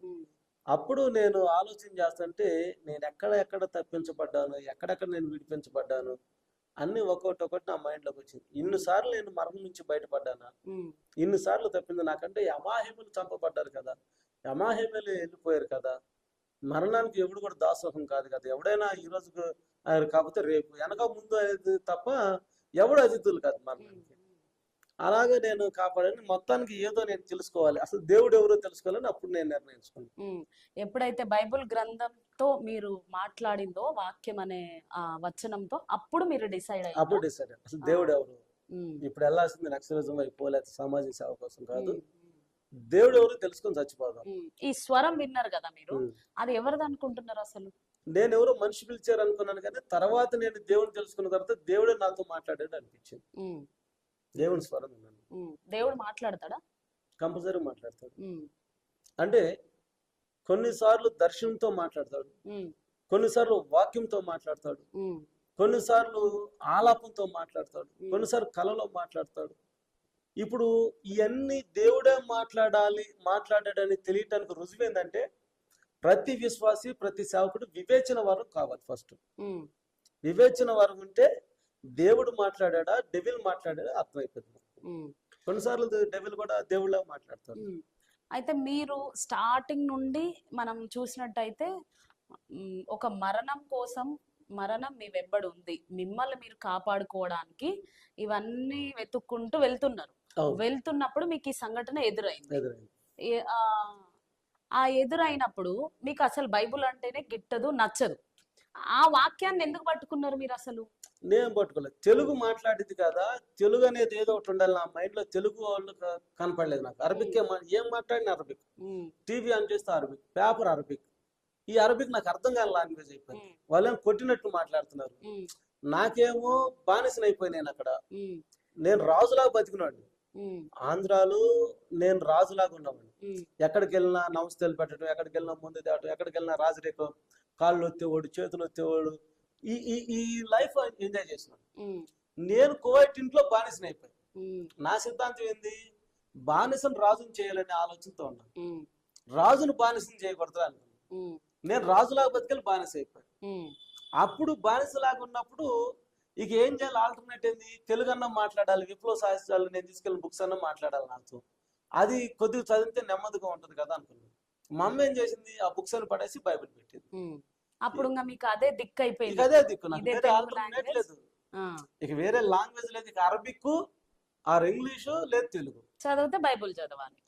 ఈ దిక్కులేదు నాకు. ఇక ఆ. నేను ఏదైతే ఇసురు కొట్టినా అదే చదవాలి. ఉమ్, ఇక ఏదో వాటిలో ముందు బయటపడాలి కదా అక్కడ నుంచి. ఉమ్, ముందు అసలు మెంటల్ టార్చ్ నుంచి బయటపడాలి కదా అని అప్పుడు ఆ జిప్పు తీస్తే యెషయా 41:8 వచ్చింది నాకు. ఉమ్. వాక్యం ద్వారా దేవుడు మాట్లాడిండు, స్వరం ద్వారా మాట్లాడిండ్రు. విన్నాను నేను క్లియర్ గా విన్నాను. ఉమ్. ఇవి విన్న తర్వాత మీరు దేవుడిని నమ్ముకోవాలనుకున్నారా? అప్పుడే నమ్ముకోవాలనుకున్నాను. అసలు దేవుడు ఎవరో తెలుసుకుందాం. ఉమ్, ఇప్పుడు ఈ భారతదేశంలో కొన్ని కోట్ల మంది దేవుళ్ళు ఉన్నారు. ఉమ్, ముస్లిం దేవుళ్ళు అంటున్నారు, యేసు ప్రభు దేవుడు అంటున్నారు. ఎవరు? ఉమ్. నాకు దేవుడు అనేది కావాలి. తెలియాలి నాకు ఫస్ట్. నేను చచ్చేలోపు దేవుడిని తెలుసుకొని చచ్చిపోదాం ఉమ్, అని అప్పుడు నేను నిర్ణయించుకున్నాను. ఉమ్, అప్పుడు బైబిల్ చదవటం కొద్ది బైబిల్ చదవటం మొదలు పెట్టాను. ఉమ్, ఇలా కాదు బైబిల్ చదవాల్సింది, మొదటి నుంచి చదవదని తీర్మానం చేసుకున్నాను. ఉమ్, అప్పుడు ఆది కాండం మొదటి అధ్యాయం మొదటి వచ్చిన చదువుతుంటే ఫస్ట్ డే దేవుడు ఎలా చేశాడు, ఉమ్, సెకండ్ డే చేశాడు, థర్డ్ డే చేశాడు, 6 రోజులు మనిషిని ఇలా చేశాడు, 7వ రోజు రెస్ట్ అన్నాడు. ఉమ్, వారానికి 7 రోజులు కదా. 7వ రోజు సెలవు అంటే కువైట్లో అయినా భారతదేశం వరల్డ్ ఎక్కడో మొత్తం అయినా అంటే వారం మారొచ్చు, కానీ కువైట్లో గల్ఫ్ కంట్రీ శుక్రవారం ఉండొచ్చు, ఇండియాలో ఆదివారం ఆదివారం. ఉండొచ్చు. ఉమ్, కానీ 1 డే సెలవు. ఉమ్, దేవుడు కూడా అదే కాదు చేసింది. ఉమ్, అంటే రియల్ కి నిజ జీవితానికి దగ్గరగా ఉంది. ఉమ్, తర్వాత చనిపోయాక మానవుడు ఎక్కడ కలుస్తున్నాడు? మట్టిలో కలుస్తున్నాడు. ఉమ్, దేవుడు ఏం చెబుతున్నాడు? మునుపటి వల్ల మట్టికి చేరును కాక అన్నాడు. ఉమ్, మట్టిలో నుంచి తీసాను కాబట్టి మట్టిలో కలవన్నాడు. ఇది రియల్ కి దగ్గరగా ఉంది. ఉమ్, ఇప్పుడు మానవుడు చనిపోయిన తర్వాత ఎక్కడైనా కానీ బూడి కాల్చినా, హిందువులు కాల్చినా, ముస్లింలు సమాధిలో మట్టి చేసినా, ఉమ్, క్రైస్తవులు సమాధిలో పెట్టి మట్టి చేసినా మట్టి అవుతున్నారు కదా. వాడు నేలల్లో కలిపిన భూమిలోకి చేరింది. ఆ బూడిది కూడా మట్టిలో కలవాల్సింది. అవును. బైబిల్ వాక్యం ఏం చెప్తుంది? నువ్వు మట్టి నుంచి తీయబడ్డా కాబట్టి మళ్ళీ మట్టిలో కలిసిపోతావు. ఉమ్, ఇది క్లియర్ గా ఉంది. ఉమ్, వారానికి ఎన్ని రోజులు? 7 రోజులు. 7 రోజులు ఒక రోజు దేవుడు రెస్ట్ తీసుకున్నాడు. 6 రోజులు చేసింది యావత్తు మంచిది అనిపించి 7వ రోజు రెస్ట్ తీసుకున్నాడు. ఉమ్, 7వ రోజు మానవుడు కూడా భూమి మీద కూడా రెస్టే కదా. ఉమ్. వాడు నమ్మినా నమ్మకపోయినా, హిందూ అయినా ముస్లిం అయినా క్రిస్టియన్ 7వ రోజు కూడా రెస్ట్ ఉంటది. రెస్టే కదా. అవును. ఇది బైబిల్ కు దగ్గరగా ఉంది కదా. ఉమ్, ఇది దగ్గరగా ఉంది కాబట్టి చదవాలనుకున్నాను. ఉమ్. సో అలా మీరు బైబిల్ చదవడం స్టార్ట్ చేసిండ్రు. Yes. అయితే ఇప్పుడు మీరు చెయ్యని పని అంటూ లేదు. చేయను. కఠినంగా ఆఖరికి కన్న తల్లి దగ్గర నుండి వేరే వాళ్ళని తిట్టడం, కొట్టడము అంతా కూడా మీరు చేసేసిండ్రు. మొత్తము ఒక మాంత్రిక శక్తులైనా, హత్యలు చేయడం అయినా, లేదంటే ఇంకా ఏదైనా. అలాంటి స్థితిలో ఉన్న మీతో దేవుడు ఎందుకు మాట్లాడతాడు అసలు? దేవుడు అంటే మంచోళ్ళతో మాట్లాడాలి, మంచోళ్ళని పిలుచుకోవాలి, మంచి అనేదాన్ని ఎంచుకోవాలి దేవుడు. మరి మీరు యేసుక్రీస్తు ప్రభువు మీతో మాట్లాడిండు, బైబుల్ నాతో మాట్లాడింది అంటే దేవుడు ఒక హత్య చేసిన వాళ్ళతో, లేకపోతే చెడ్డ వాళ్ళతో, పాపాత్ములతో మాట్లాడడానికి వచ్చిండ దేవుడు? చాలా వస్తుంది. ఎందుకంటే డాక్టర్ పేషెంట్కి అవసరం, మంచి వాళ్ళకి ఆరోగ్యవంతులకు అవసరం. డాక్టర్ అంటే రోగికి అవసరం, రోగికి అవసరం. దేవుడు కూడా పాపుల కోసమే వస్తుంది. ఉమ్, మంచి వాళ్ళు ఆయన క్లియర్ గా చెప్పిన మాట ఏంటంటే ఉమ్, నేను మంచి వాళ్ళ కోసం రాలేదు అన్నాడు. ఉమ్, హీరో ఎప్పుడైనా మీరు ఎన్నో సినిమాలు గతంలో ఒకవేళ ఐడియా ఉంటే ఇప్పుడు కూడా ఉమ్, హీరో పేదవాళ్ళ పక్షాన్ని నిలబడతాడా, నా డబ్బున్న వాళ్ళ పక్షాన్ని నిలబడతాడా? పేదవాళ్ళ పక్షంలో నిలబడి ఏ సినిమాను తీయండి, ఎనీ హీరో తీయండి, మొదటి నుంచి సినిమా స్టార్ట్ అయిన కాడ నుంచి సినిమా అంతం అయిపోయే వరకు ఇప్పుడున్న అంటే రకరకాల హీరోలు ఉన్నారు. రాబోయే హీరోలైనా వచ్చిన హీరోలైనా వాళ్ళ యొక్క ఉద్దేశం ఏంటంటే వాళ్ళని ఎలా చూపిస్తారంటే పేదవాళ్ళకి అన్యాయం జరిగిన కాడే లేదా అంచపడ్డవ కాడే సమస్య ఉన్న కాడే హీరోని తీసుకొచ్చి సమస్య క్లియర్ చేస్తే హీరో అవుతాడు. అతను అది క్లియర్ చేయకపోతే అతను హీరో కాలేడు కదా. అందరూ సామాన్యమైన వ్యక్తి, అందులో చాలా మంది యాక్టర్లు ఉంటారు, కానీ ఈ సమస్యను క్లియర్ చేయగలిగిన వాడు మాత్రమే హీరో అవుతాడు. యేసు ప్రభు కూడా ఈ పాపాన్ని జయించుటకు వచ్చిన వాడు కాబట్టి, మరణపు ముళ్ళు విరిచిన వాడు కాబట్టి, పాపాన్ని తీసేసే ఆ ఒక్క లక్షణం ఆయనలో ఉంది కాబట్టి ఆయనే రియల్ హీరో. అందుకే నేను ఆయన నమ్మాను. చాలా మంది దేవుళ్ళు ఉన్నారు భారతదేశంలో, దేవతలు ఉన్నారు. ఖురాన్ కొంత చదివాను, బైబిల్ చదివాను. బైబిల్ చదివినప్పుడు నా నిజ జీవితానికి నా తప్పులన్నీ క్షమించుటకు, నా పాపాలన్నీ క్షమించుటకు ఏసే కరెక్ట్ అయిన వ్యక్తి అని అనిపించింది. అప్పుడు అందుకే నేను వేస్తున్నాను. అంటే ఎలాంటి పాపాత్ములనైనా ఎలాంటి చెడ్డవారినైనా క్షమించేవారే దేవుడు అని మీరు అంటారు. 100% అంతే. ఇప్పుడు డబ్బున్నవాడిని అందరూ ప్రేమిస్తారు, డబ్బు లేనివాడిని ప్రేమించేది కొంతమంది. యేసు ప్రభు ఏమన్నాడు? దీనులను ప్రేమించడానికి నేను వచ్చాను, దీనులను గనులు చేయడానికి వచ్చాను, డబ్బు ఉన్నవాడిని చేయటానికి అన్నాడు. 2, పాపులను ప్రేమించేది నేను ఒకనే. ఈ లోపల ఉన్న దేవతలు దేవుళ్ళు పాపులను ప్రేమించారు లేదు నాకు తెలియదు, కానీ యేసు ప్రభు తను భిన్నంగా కనపడతాడు. పాపులను ప్రేమించి పాపులను క్షమించి పాపులను పరిశుద్ధులు పరచుటకు. పాప అంటే మర్డర్ చేస్తేనా, మానభంగం చేస్తేనా, లేకపోతే ఇంకోటి చేస్తేనని కాదు. అసలు దేవుడు తెలుసుకోకపోవటం ఒక విషయం అయితే, ఈ షర్ట్ కొనాలంటే ఎన్నో రకరకాల ఆలోచన చేస్తాం. ఈ షర్టు ఎక్కడన్నా హోల్స్ ఉన్నాయా, ఎక్కడన్నా దారం వచ్చిందా, ఇది మంచిదా బ్రాండెడా కాదా అని ఆలోచన చేస్తాం. మరి ఆత్మకు ఒక గ్యారెంటీ ఉండాలి కదా. ఆత్మ ఎక్కడికి వెళ్తుంది, చనిపోయాక ఎక్కడికి వెళ్తుంది అనేది ఒకసారి ఆలోచన చేయాలి. ఏ మనిషి అయినా కానీ ఈ శరీరం మట్టిలో కలిసిపోతుంది, ఈ శరీరం మట్టికి వెళ్ళిపోతుంది. కానీ ఇప్పుడు నేను మాట్లాడే శబ్దం ఉంది, ఇదే ఆత్మ అనుకోండి. ఈ ప్రాణం నన్ను నడిపిస్తుంది, ఈ శరీరాన్ని నడిపించే ఒక ఆత్మ ఎక్కడికి వెళ్తుంది, ఏమవుతుంది, ఇది పుణ్యం చేస్తే పరలోకమా లేకపోతే పాపం చేస్తే నరకమా, ఏ గ్రంథం అని ఏం చెబుతుంది అనేది మనం పరిశీలన చేయాలి. షర్టు కొనటానికి 2000 రూపాయలు షర్టు కొనటానికి 100 ఆలోచనలు, 100 రకాలుగా ఆలోచన, 4 షాపులు తిరిగితే మరి ఆత్మను రక్షించుకోవడానికి 4 గ్రంథాలు చదవడంలో తప్పులేదు. 2, యేసు ప్రభు క్లియర్ గా పాపులను రక్షించుటకు వచ్చాడు కాబట్టి ఆయనలో ఏమైనా పాపం ఉన్నదా అని వెతికాం. నా మటుకు నేను వెతికినప్పుడు ఆయనలో ఏ పాపం కనపడలేదు. 2, పాపము కనపడలేదు, మరణాన్ని కూడా జయించిన వాడు ఆయన. మరణాన్ని కూడా జయించి ఆయన మరణమా నీ ముళ్ళు ఎక్కడా, ఓ మరణమా నీ ఇది ఎక్కడ అని అన్నాడు. నువ్వెక్కడ, నీ గమ్యం ఎక్కడ అన్నాడు.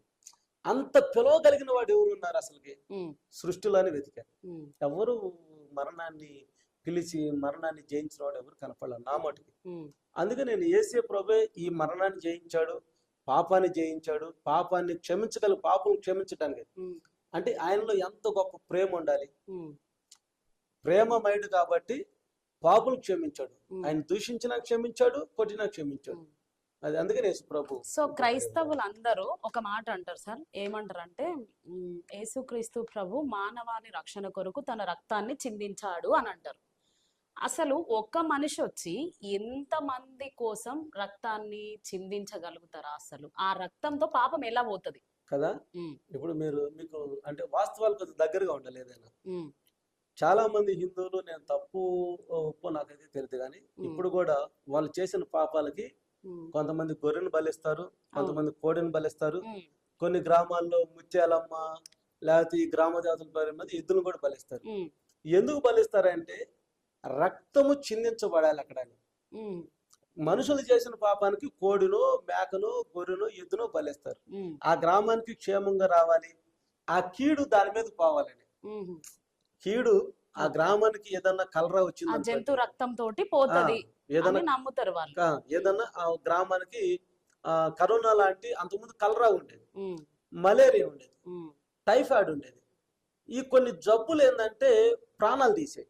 ఉమ్, వస్తే అందరూ సోకేది. ఉమ్, అందరూ సోకినప్పుడు ఏంటంటే ఇదేదో వచ్చింది, కీడు వచ్చింది, ఉమ్, ఈ కీడు పోవాలంటే ఏం చేయాలంటే గ్రామ దేవతకి బలి ఇవ్వాలి. ఉమ్, బలిస్తే ఆ జంతువు మీద అది పోయింది, ఉమ్, ఆ మేక మీదగాను దాని రక్తం చిందించబడాలని ఆ దేవత ముందు పెట్టి దాన్ని తల నరికినప్పుడు అది కొట్టుకొని చచ్చిపోయినప్పుడు ఆ రక్తం అదంతా ఆ స్థలం అంతా ప్రోక్షించబడినప్పుడు ఆ రక్తం ద్వారా అది పోయిద్ది అనేది ఒక నమ్మకం. ఉమ్, అందుకే జంతువులు బలిస్తారు. నేటి వరకు కూడా కొన్ని గొళ్ళల్లో కొన్ని చోట్ల ఈ దేశంలో ఇస్తారు.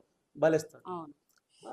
ఇప్పుడు కోడి వల్ల ఒకప్పుడు బైబిల్లో కూడా ఉమ్, పావురు పిల్లలను బలి ఇవ్వండి, ఉమ్, గువ్వ పిల్లలను ఇవ్వండి, ఉమ్, కోడి ఎద్దులను బలి ఇవ్వండి, లేకపోతే దాని రక్తం చిందించండి, లేకపోతే గొర్రె పిల్లను బలి ఇవ్వండి అని ఈ బిఫోర్ క్రైస్ట్ ఉండేది, ఉమ్, ఒక క్రమం అన్నది. ఉమ్, యేసు ప్రభు వచ్చినాక ఈ ఒక మానవుడు బలి అయితే మానవుడు పాపానికి కోడినో గొర్రెనో మేకనో కాదు, ఉమ్, నేను నీతిమంతుడు కాబట్టి నేనే బలియాగం చేస్తానని చెప్పి ఇచ్చారు. ఉమ్, చాలా మంది అనేది ఏంటంటే యేసు ప్రభు రక్తం అంత ఉన్నదా, ఉమ్, ఆయన ఎప్పుడో చిందించాడు కదా, ఉమ్, ఎంత ఉన్నదా, అన్ని లీటర్లు కాచాడా, ఉమ్, లేకపోతే ఆయన రక్తమైన సముద్రమా, ఉమ్, సముద్రంలో అంత కలపొచ్చా అనేది ఉంటుంది. ఉమ్, ఏమంటే దేవుడు అండి ఆయన, ఉమ్, దేవుడు అలా నిర్ణయించుకున్నాడు. ఉమ్, దేవుడికి ఎదురు చెప్పగలిగిన వాడు ఎవడు లేడు. ఉమ్, దేవుడు క్రియేట్ చేస్తే మనం వచ్చాం ఉమ్, కదా, ఉమ్, దేవుడు క్రియేట్ చేస్తే మనం వచ్చినప్పుడు తిరిగి మనం దేవుడిని ఎలాగ క్వశ్చన్ చేస్తాం. ఉమ్, దేవుడు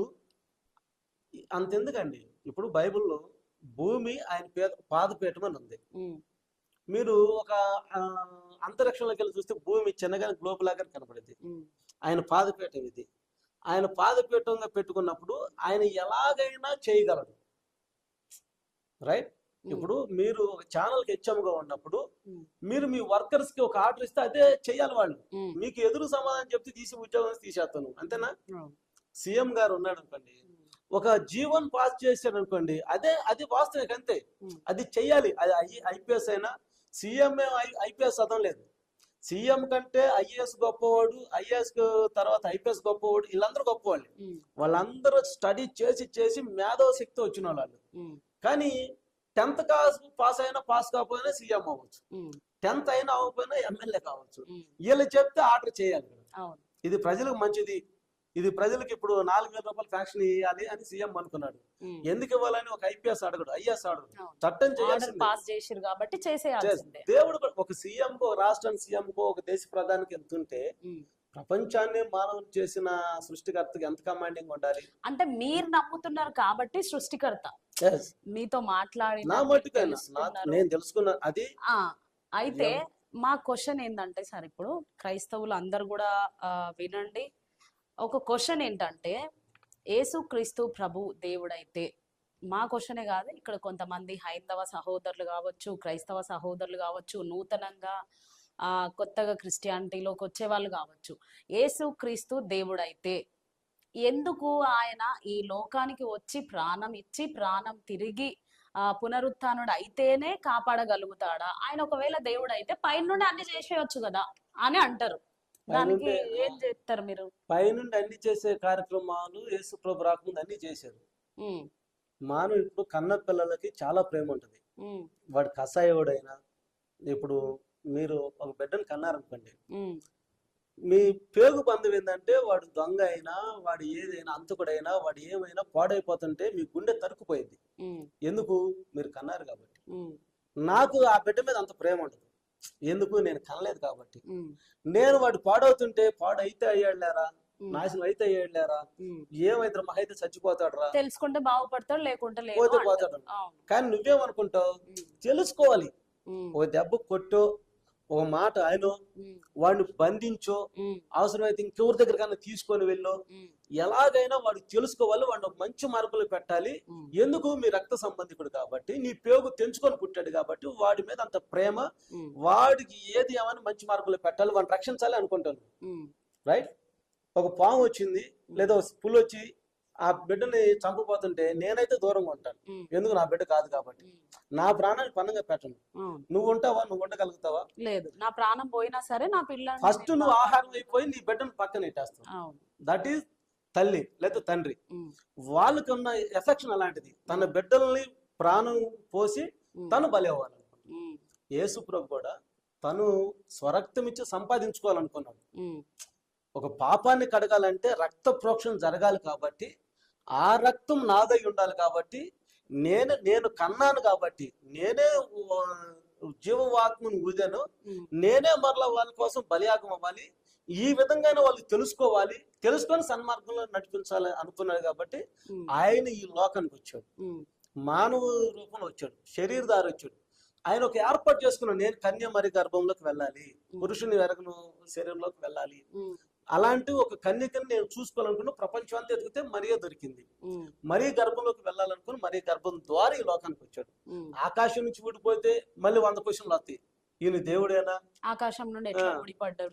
ఎలా ఊడిపడ్డాడు ఉమ్, అంటే వాస్తవాలకు దగ్గరగా ఉండాలి తప్ప ఉమ్, వాస్తవాలకు దూరంగా ఉండకూడదు. ఉమ్, అందుకే దేవుడు అక్కడి నుంచి చేయాలి, చాలా సార్లు అక్కడి నుంచి చేశాడు. ఉమ్, మోషేతో అక్కడ ఉండే చేశాడు, ఉమ్, తర్వాత దావీదుతో అక్కడుండే చేశాడు, ఉమ్, యెహోషువతో అక్కడుండే చేశాడు, ఉమ్, ఎంతో మందితో ప్రవక్తలతో ఆయన ఆకాశం నుండే చేశాడు. ఉమ్, ఎంతమంది ప్రవక్తల నుండి ఆకాశం నుండి చేసినా ఆయన అనుకున్న పాప విమోచన జరగలేదు. ఉమ్, మోషే రాని, ఆదాము రాని, నోవాహు రాని, దావీదు రాని, ప్రవక్తలు అందరూ వచ్చిన, సమూయేలు, షలోమోను అందరూ వచ్చినా కానీ దేవుడు అనుకున్న చిత్తాన్ని పర్ఫెక్ట్ గా నెరవేర్చలేకపోయాడు. ఉమ్, అందుకే ఇలా కాదు, ప్రవక్తలు అందరూ వచ్చాడు, ఆకాశంలో నువ్వు అన్నకు వచ్చినా ఆకాశం నుండి చేయొచ్చు కదా, ఉమ్, ఆకాశం నుండి చేశాడు.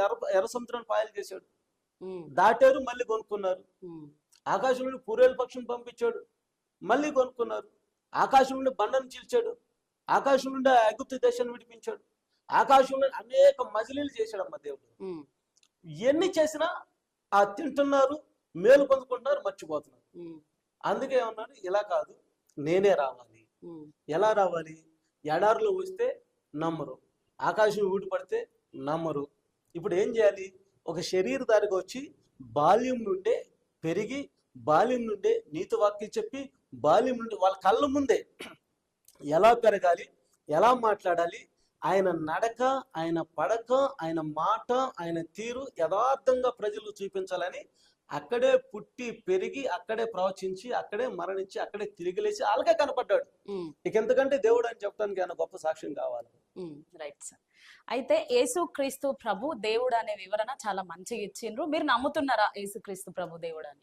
1000% నాలో ఏ డౌట్ లేదు. ఆయన రక్షకుడు, ఆయన విమోచకుడు. నా ప్రాణం పోయినా అదే చెప్తా, ఆయనే దేవుడు. ఆయన మాత్రమే దేవుడు, రక్షకుడు అని అనుకుంటున్నారా? నేను ఆయన ఒక్కడే దేవుడు అనుకుంటున్నాను. అయితే మీరు రక్షణ ఎప్పుడు తీసుకున్నారు? దేవుళ్ళలోకి కంప్లీట్ గా ఎప్పుడు వచ్చిండ్రు? నేను 2007లో బాప్తిజం తీసుకున్నాను కువైట్ దేశంలో. 2015లో అభిషేకం తీసుకున్నాను. 2018లో సేవలోకి వచ్చాను. ఇప్పుడు మందిరం ఉందా సార్? ఒక ఆదరణకర్త మినిస్ట్రీ అని గుంటూరులో నల్లపాడు దగ్గర రేబకా జోసఫ్ అన్న వాళ్ళ మందిరానికి వెళ్తూ, నాకున్న మందిరాన్ని మా అక్క మా బావకు నడిపిస్తూ, నేను ఇంకో పరిచర్య కొంతమంది ఆత్మీయ పిల్లలను తయారు చేసి ఇనుకొండ దగ్గర కనుమల చెరువు, గుట్లాపల్లి, అప్పాపురం ఇట్లో నా ద్వారా రక్షించబడిన పిల్లల్ని పెట్టి సంఘాలు బలపరిచి సేవ చేపిస్తూ, నేను అనేక చోట్ల మీటింగ్ వెళ్తూ నేను సేవ చేస్తూ ఉన్నాను. ఇవన్నీ జరిగిన తరువాత మీరు మ్యారేజ్ చేసుకున్నారా, లేదంటే ఎప్పుడు మీ మ్యారేజ్ ఎప్పుడు అయింది? 2009లో నా మ్యారేజ్ అయింది. 2009లో మా అక్క కూతురే మ్యారేజ్ అయింది. వాళ్ళు కూడా నమ్మలేదు, వీడు మ్యారేజ్ కోసం డబ్బు కోసం యాక్టింగ్ చేస్తున్నారు అన్నారు. కానీ మ్యారేజ్ నైట్ కూడా, అంటే రేపు పెళ్లి అయితే ఈ రోజు ప్రధానం కూడా మా అక్క మా బావ నాకు మా అక్క కూతురుని తీసుకొని వెళ్ళిపోవాలని ఆలోచన చేశారు. వీడంత కసాయి వాడికి చూస్తా ఎవరు మన పిల్లల్ని మన గొంతు కోసినట్టు ఉంటది, వీడు డబ్బు కోసం లేకపోతే ఇంకో దేనికో పెళ్లి కోసం నటన చేస్తున్నాను. తర్వాత ఫస్ట్ అయితే ఇవ్వను అన్నారు. తర్వాత మా అక్కకి దర్శనం ద్వారా వచ్చినప్పుడు దేవుడు తెలియజేసినప్పుడు వాళ్ళందరూ వాళ్ళు వచ్చి మరి చేసుకోమన్నారు.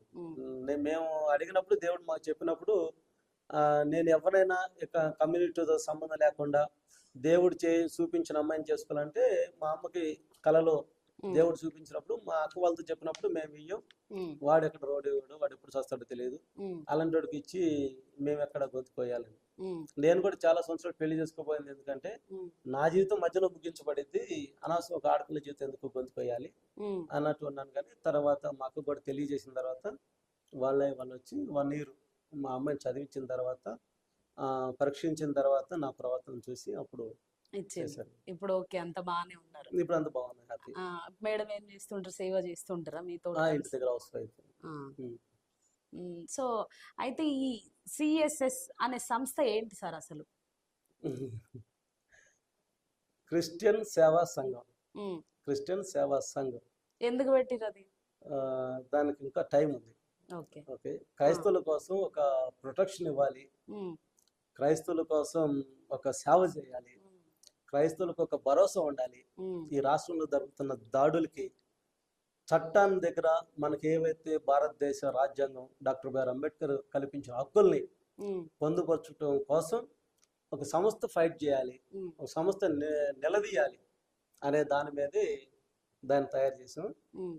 దాని అంతరాత్మ ఇంకోటి ఉన్నది, అది దేవుని చిత్తమే బయలుపరచమంటే తప్ప. ఈ 23rd కి ఢిల్లీ ప్రోగ్రామ్ అని ఒకటి వింటున్నాం మేము. ఆగస్టు. దానికి కర్త క్రియ అన్ని మీతో కలిసి ఇంకా కొంతమంది క్రైస్తవ నాయకులు ఉన్నారని కూడా తెలుసుకున్నాము. ఎందుకు ఈ ప్రోగ్రామ్ ఏర్పాటు చేసిరు? చెలో ఢిల్లీ అనేది నిరసన ర్యాలీ. సో దేనికోసం, దేన్ని ఉద్దేశించి ఆ ప్రోగ్రామ్ పెడుతున్నారు అసలు? చలో ఢిల్లీ అనే ఆలోచన ప్రవీణ్ పగడాల గారి మరణం మార్చి 24వ తారీఖు రాజమండ్రి దగ్గర కొంతమూరు గ్రామంలో అనుమానాస్పద మృతి అయిన మమ్మల్ని అందరినీ కదిలించి వేసింది. ఆయన డెడ్ బాడీ తీరు అది హత్య, ముమ్మాటికి అది హత్య. ఇప్పటికీ హత్యనే నమ్ముతున్నారా? 100% నమ్ముతుంది. అంటే ఏపీ ప్రభుత్వం అది డిక్లేర్ చేసేసింది కదా యాక్సిడెంట్ ఇది అని, కేసు కూడా కొట్టేసే వరకు వచ్చిందని వింటున్నాం మేము వ్యాఖ్యలు. హర్ష కుమార్ కానీ అక్కడ ఉన్న కొంతమంది నాయకులు కానీ కొంతమంది వెళ్ళి విమర్శించినప్పుడు అక్కడ ఉన్న పోలీస్ వ్యవస్థ వాళ్ళందరూ కూడా ఇది యాక్సిడెంట్ అని నిరూపించినాము అని చెప్పేస్తున్నారు. ఆల్కహాల్ వాళ్ళ స్టమక్ లో ఉంది అన్నట్టు కూడా కొన్ని చూపించారు కదా. మరి అనుమానాస్పద మృతి అని ఎట్లా అంటారు ఇప్పటికీ కూడా? ఇప్పుడు పోలీసు వాళ్ళు చెప్పే అన్ని నిజాలు, చంద్రబాబు నాయుడు లేదా ముఖ్యమంత్రి ఆ ప్లేస్ లో ఉన్నా ఎవరైనా ముఖ్యమంత్రి చెప్పే అన్ని నిజాలు వాస్తవాలని నమ్మటానికి లేదు, నమ్మం కూడా. కోర్టుకు వచ్చేసరికి నాకు తెలిసినంత మటుకు పోలీసు వాడు సాక్ష్యాలు తీసుకోదు, అదర్వైజ్ సాక్ష్యాలు తీసుకుంటాయి. అందుకే ఆయన పడ్డా తీరు ఆ గాయాలు చూసినప్పుడు పోలీసు వాళ్ళు చెప్పినంత మాత్రాన అది నిజాన్ని అవాస్తవం కాదు, అవాస్తవం నిజం చేయలేరు. క్రైస్తవులకి యావత్తు 199 మంది, ఒకళ్ళు ఇద్దరు ఒక 1% 2% తప్ప 98 మంది ఓటింగ్ పెడితే అది హత్యనే చెప్తారు. ఎందుకంటే అది యాక్సిడెంట్ తీరు కాదు. యాక్సిడెంట్ అయిందంటే ఎలా జరిగిందో చెప్పాలి. లారీ గుద్దిందా, కారు గుద్దాడా, కారు గుద్దుండొచ్చు అని TV5 వాళ్ళు కూడా అన్నారు. గుద్దుండొచ్చేమో అన్నారు. ఉండొచ్చేమో అన్నప్పుడు ఆ కారుని ఎందుకు ట్రేస్ అవుట్ చేయలేదు? ఈయన గుద్దిన కారు తెలియాలి. ఒక హెడ్ లైట్ ఊడి అంతే గుద్దితే చనిపోవటం ఏంటి కదా. పైబెచ్చు ప్రవీణ్ పగడాల గారు హెడ్ లైట్ కూడా బాగు చేసుకోలేనంత మెకానిక్ తెలియనంత అమాయకుడేం కాదు ఆయన. ఆయనకు అన్ని గ్రంథాల మీద పట్టుండట్టే అన్ని పనుల మీద కూడా పట్టుంది. ఆయన లైట్ ఒకవేళ ఆయన కనుక ఆ బైక్ మీద జర్నీ చేసి ఉన్నట్లయితే ఆయన లైట్ ను ఆయన కట్టుకొని ఆయన రిపేర్ చేసుకుని వెళ్ళగలడు. ఆయన సామర్థ్యం కలిగిన వ్యక్తి. 2, పోలీసు వారు చెప్పారు ఇది యాక్సిడెంట్ అని. మేము అడుగుతున్నాం, ఆ గవర్నమెంట్ ఏమంటదంటే ఇది మీ దగ్గర ఏమన్నా ఎవిడెన్స్ ఉంటే తీసుకురండి అన్నారు. మేము అడుగుతున్నాం మీ మీడియా ద్వారా, టుడే హిందుస్థాన్ ఛానల్ ద్వారా, యాక్సిడెంట్ అయినట్లు రుజువేంటి? మీ దగ్గర ఎవిడెన్స్ ఉన్నాయి? యాక్సిడెంట్ అయినట్లు ఫుటేజ్ లో అవన్నీ చూపించారు కదా వాళ్ళు. అతను కాదంటున్నాం కదా, అతను ప్రయాణం చేసింది. అతను కాదని మీరు ఎట్లా అంటారు? మీ దగ్గర సాక్ష్యాలు ఉన్నాయా ఆయన కాదు అని? ఇప్పుడు ఆ సాక్ష్యాలు తీసుకురాసింది ఎవరు? మా డౌట్ ని క్లారిఫై చేయాల్సింది చట్టం, మా అనుమానాన్ని క్లారిఫై చేయాల్సింది చట్టం. మీకు క్రైస్తవుల మీద అంత సిద్ధశుద్ధి ఉంటే, అంత ప్రేమ, అంత ఇది ఉంటే, మా ఓట్లు మీకు కావాలి, మేము మీకు కావాలనుకుని మాకు అందరూ సమానం అనే ధోరణి మీరు ఉంటే, మేము అడిగే ప్రశ్నలకు మా దగ్గర ఉన్న డౌట్స్ మీరు ఆన్సర్ ఇవ్వండి చాలు. మీరు అది యాక్సిడెంట్ అంటున్నారు. మీరు ఫింగర్ ప్రింట్స్ అని తీసారా బైక్ మీద? బైక్ మీద ఉన్న ఫింగర్ ప్రింట్స్ తీసారా? బైక్ మీద ఫింగర్ ప్రింట్స్ ఏమని వచ్చినాయి? ఎందుకు బహిర్గతం చేయలేదు? 2 రక్తంతో ముద్దైన కట్టెలు అక్కడ ఉన్నాయి కర్రలో. కర్రల మీద ఫింగర్ ప్రింట్స్ అని తీసారా? 3 మాస్క్ కలజ అన్ని విషయాలు అంతకుముందు చాలా మంది చెప్పుంటారు. అయ్యే నేను మరోసారి కొద్దిగా మరోసారి మీ దృష్టి తీసుకొస్తున్నాను. ఆ స్పెడ్స్ మాస్క్ మీద ఫింగర్ ప్రింట్స్ అని తీసారా? 4 ఇంటి దగ్గర నుంచి ఇక్కడ నాగోల్ వరకు వచ్చే టీవీ ఫుటేజ్లు ఏమైనాయి?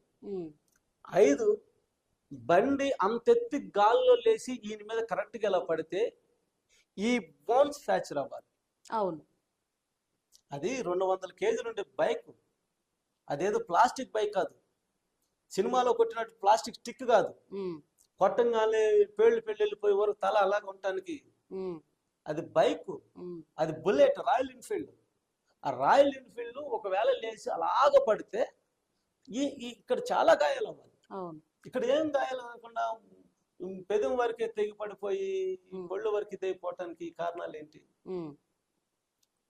ఇవన్నీ చాలా ఉన్నాయి. ఇంకా చాలా అనుమానాలు. అసలుకి ఆయన పెట్రోల్ బంక్ లో ఆయిల్ కొట్టించుకున్న కాడి నుంచి ఇక్కడ మా చనిపోయే ప్లేస్ వరకు ఎంత ఆయిల్ ఖర్చు అయ్యింది, ఎంత కొట్టించుకున్నాడు, ఇంకా బైక్లు ఎంత ఉంది, ఒకవేళ బైక్ అయినా స్కూటీ అయినా పక్క కొరిగితే ఆయిల్ కాలిద్ది, ఈయన మీద ఆయిల్ ఏమైనా పడిందా పడలేదా, పెట్రోల్ సువాసనలు ఏమైనా వచ్చినాయా, షర్ట్ కానీ పెట్రోల్ అంటిందా, ఎన్ని ఎవిడెన్స్ ఉండాలి కదా, ఉన్నాయా? సో ఇవన్నీ అనుమానాలు మీరు వ్యక్తం చేస్తున్నారు ఇప్పటికీ కూడా. ఇప్పుడు కూడా మరి కొంతమంది క్రైస్తవ నాయకులను నేను అంటే పాస్టర్స్ ని ఇక్కడ ఇంటర్వ్యూ చేసిన ఇదే స్టూడియోలో. ఆయన పేరు పాస్టర్ జాన్ పాల్, మీరు వినే ఉండొచ్చు. ఆయన ఇదే స్టూడియోలో ఒక ఛాలెంజ్ చేసిండ్రు అనమాట.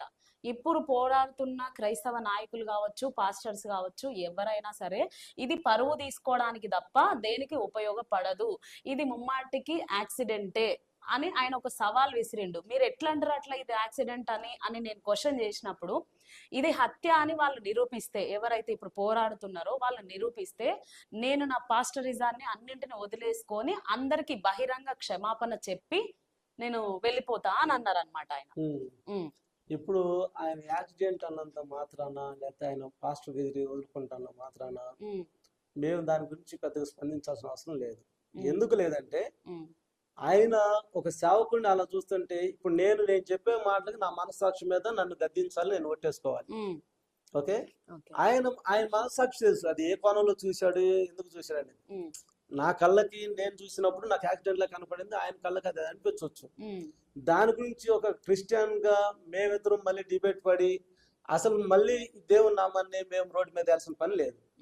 2, ఆయన మరణం ఇంకా డెప్త్కి వెళ్తే ఇంకా తాగుబోతాడు అయిపోతాడు, ఇంకా రానియండి, వాస్తవాలు రానియండి, తప్పేముంది. ఒకవేళ అలాంటి వాస్తవాలు వచ్చినా నెక్స్ట్ ఉన్న పాస్టర్స్ ఇట్లా ఉండకూడదని చేసుకుంటారు, తప్పేముంది. ఇప్పటికైనా ప్రవీణ్ పగడాల గారు గవర్నమెంట్ ఏమైనా కాపాడిందనా మీ ఉద్దేశం? కాపాడిందని అంటున్నారు కదా. మా ఉద్దేశం కాపాడలేదు. ఆయన ఎప్పుడైతే తాగాడు, ఎప్పుడైతే బార్లో పెట్టి ఆయన చేసి 1-10 సార్లు ఇదిగో ప్రవీణ్ గారు, అదిగో ప్రవీణ్ గారు బుల్లెట్ మీద ఎట్టెళ్ళాడు, ఈ టోల్ ప్లాజా దగ్గర తీసి అక్కడికి ఎందుకు పడ్డాడు, ఇక్కడికి ఎందుకు పడ్డాడు, 10 రోజులు వేసారు. అప్పుడే ఆయన పరువు పోయింది. ప్రత్యేకంగా పోవడానికి పరువు ఇంకా.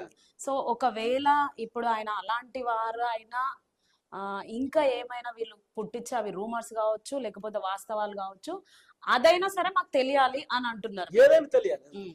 ఒకవేళ ఆయన తాగి చనిపోయిండు అనేది కూడా మీకు తెలియాలి అంతే.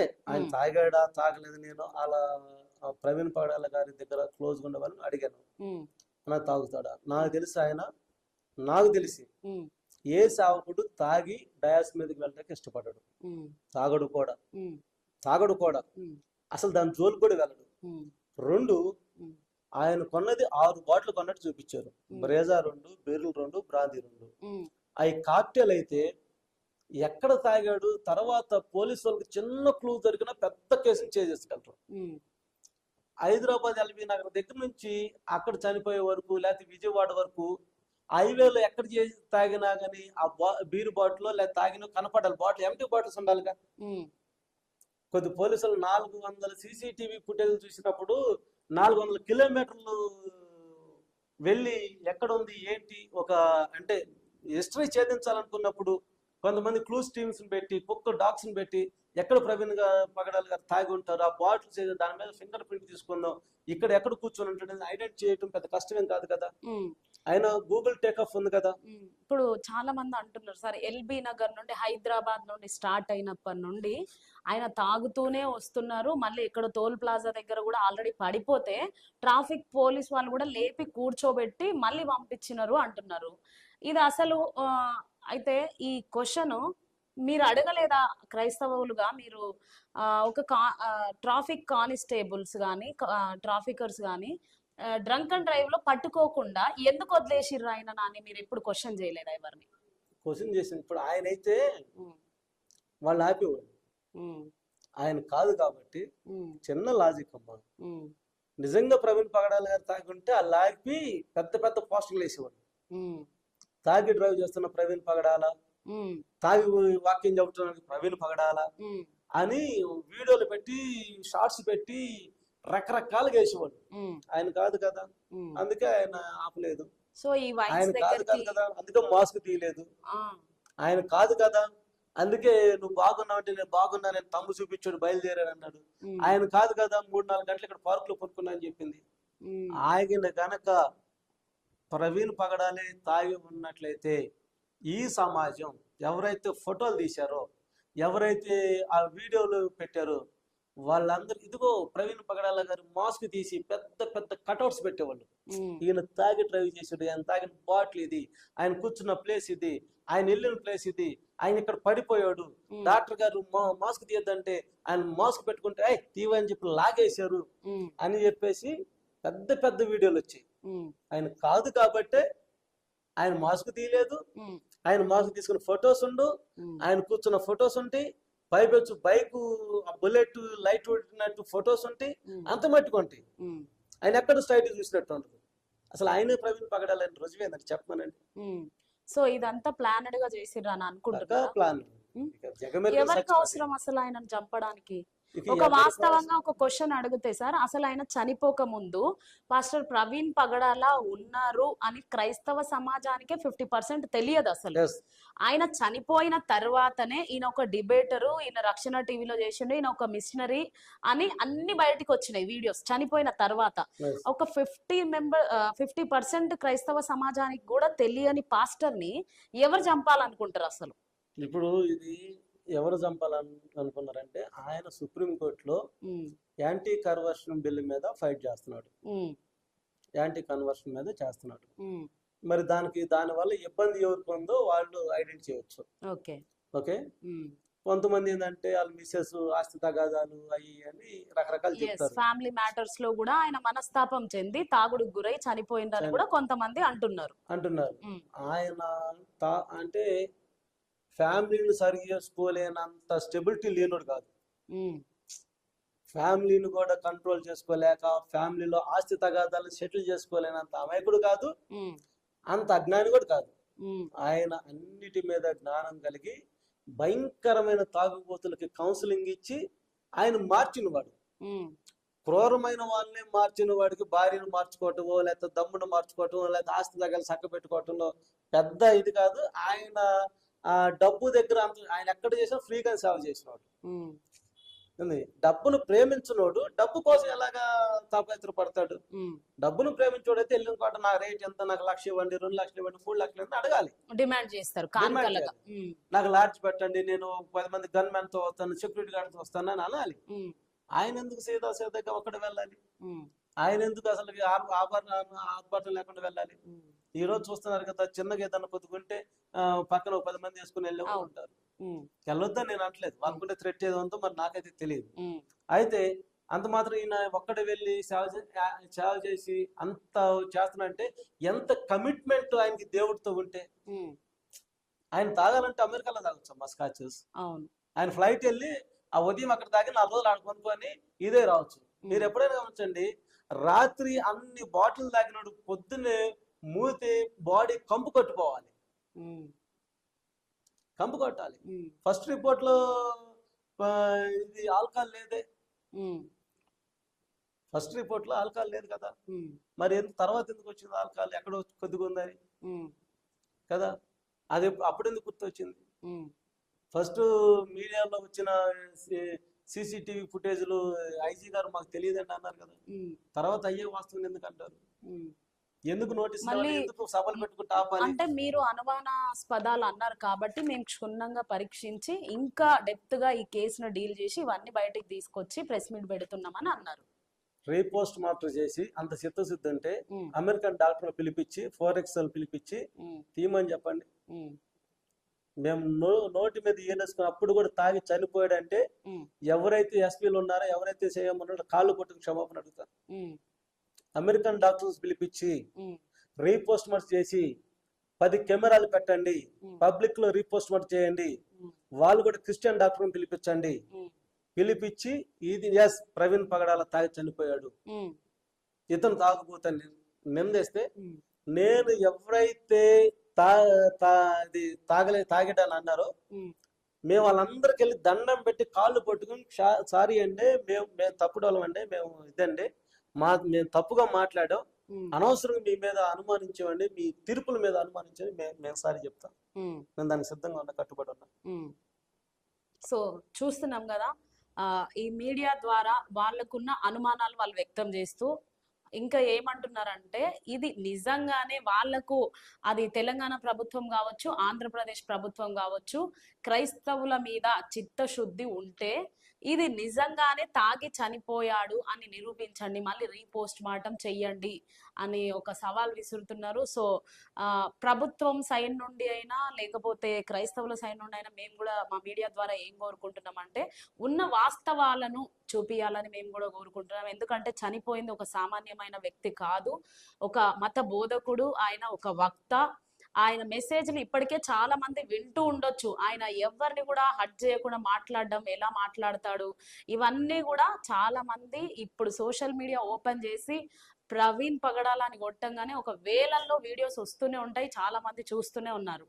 కాబట్టి ఆంధ్రప్రదేశ్ ప్రభుత్వానికైనా తెలంగాణ ప్రభుత్వానికైనా కోరుకునేది ఒక్కటే, ఇప్పుడు మన ముందున్న క్రైస్తవ నాయకులైనా క్రైస్తవ సమాజమైనా నింద వేయడం కాదు, ఇది నిరూపించండి. అంతేనా సార్? నింద వేయొద్దు, నిరూపించండి అని అంటున్నారు మీరు. నిరూపించండి. ఆయన డిఎన్ఏ ఉంటది, సంవత్సరం తర్వాత 2 సంవత్సరాల తర్వాత ఆయన డిఎన్ఏ ఉంటది. ఆయన డిఎన్ఏలో తాగాడా అనేది మీరు ఒకసారి చేయండి, తీయండి. అమెరికాలో ఉంది కదా, అనేక దేశాలు ఉన్నారు కదా, ఫోర్నిక్స్ ఉంది కదా, ఆయన డిఎన్ఏలో తాగుబోతూ కాదా తీయండి. అప్పుడు నిజంగా ఎవరైతే అన్నారు యాక్సిడెంట్ అని తాగుబోతని వాళ్ళందరికి రియల్ గా నేను సారీ చెప్తాను. సారీ చెప్పడం కాదు, కాళ్ళు పట్టుకొని చెప్తాను, మళ్ళీ ఊరకనే కూడా కాదు, కాళ్ళు పట్టుకొని చెప్తా. ఇంకెవడన్నా అది ఇంకేదన్నా మాట్లాడి నేనే వాళ్ళకి మందలేస్తాను, తప్పు, ఆయన నిజంగా తాగుబోతు, మనం ఇప్పటికైనా జాగ్రత్తగా ఉండాలి, ఇప్పుడు కానీ తెలుసుకోండి, మనం బ్లైండ్ కి ఏదైనా మన పాస్టర్స్ కే మనం బుద్ధి చెప్పుకోవాలి. సో ఆ విధంగా క్షమాపణలు చెప్పడానికి రెడీగా ఉన్నారు మన మధ్యలో ఉన్న మల్లెల రాజు గారు పాస్టర్.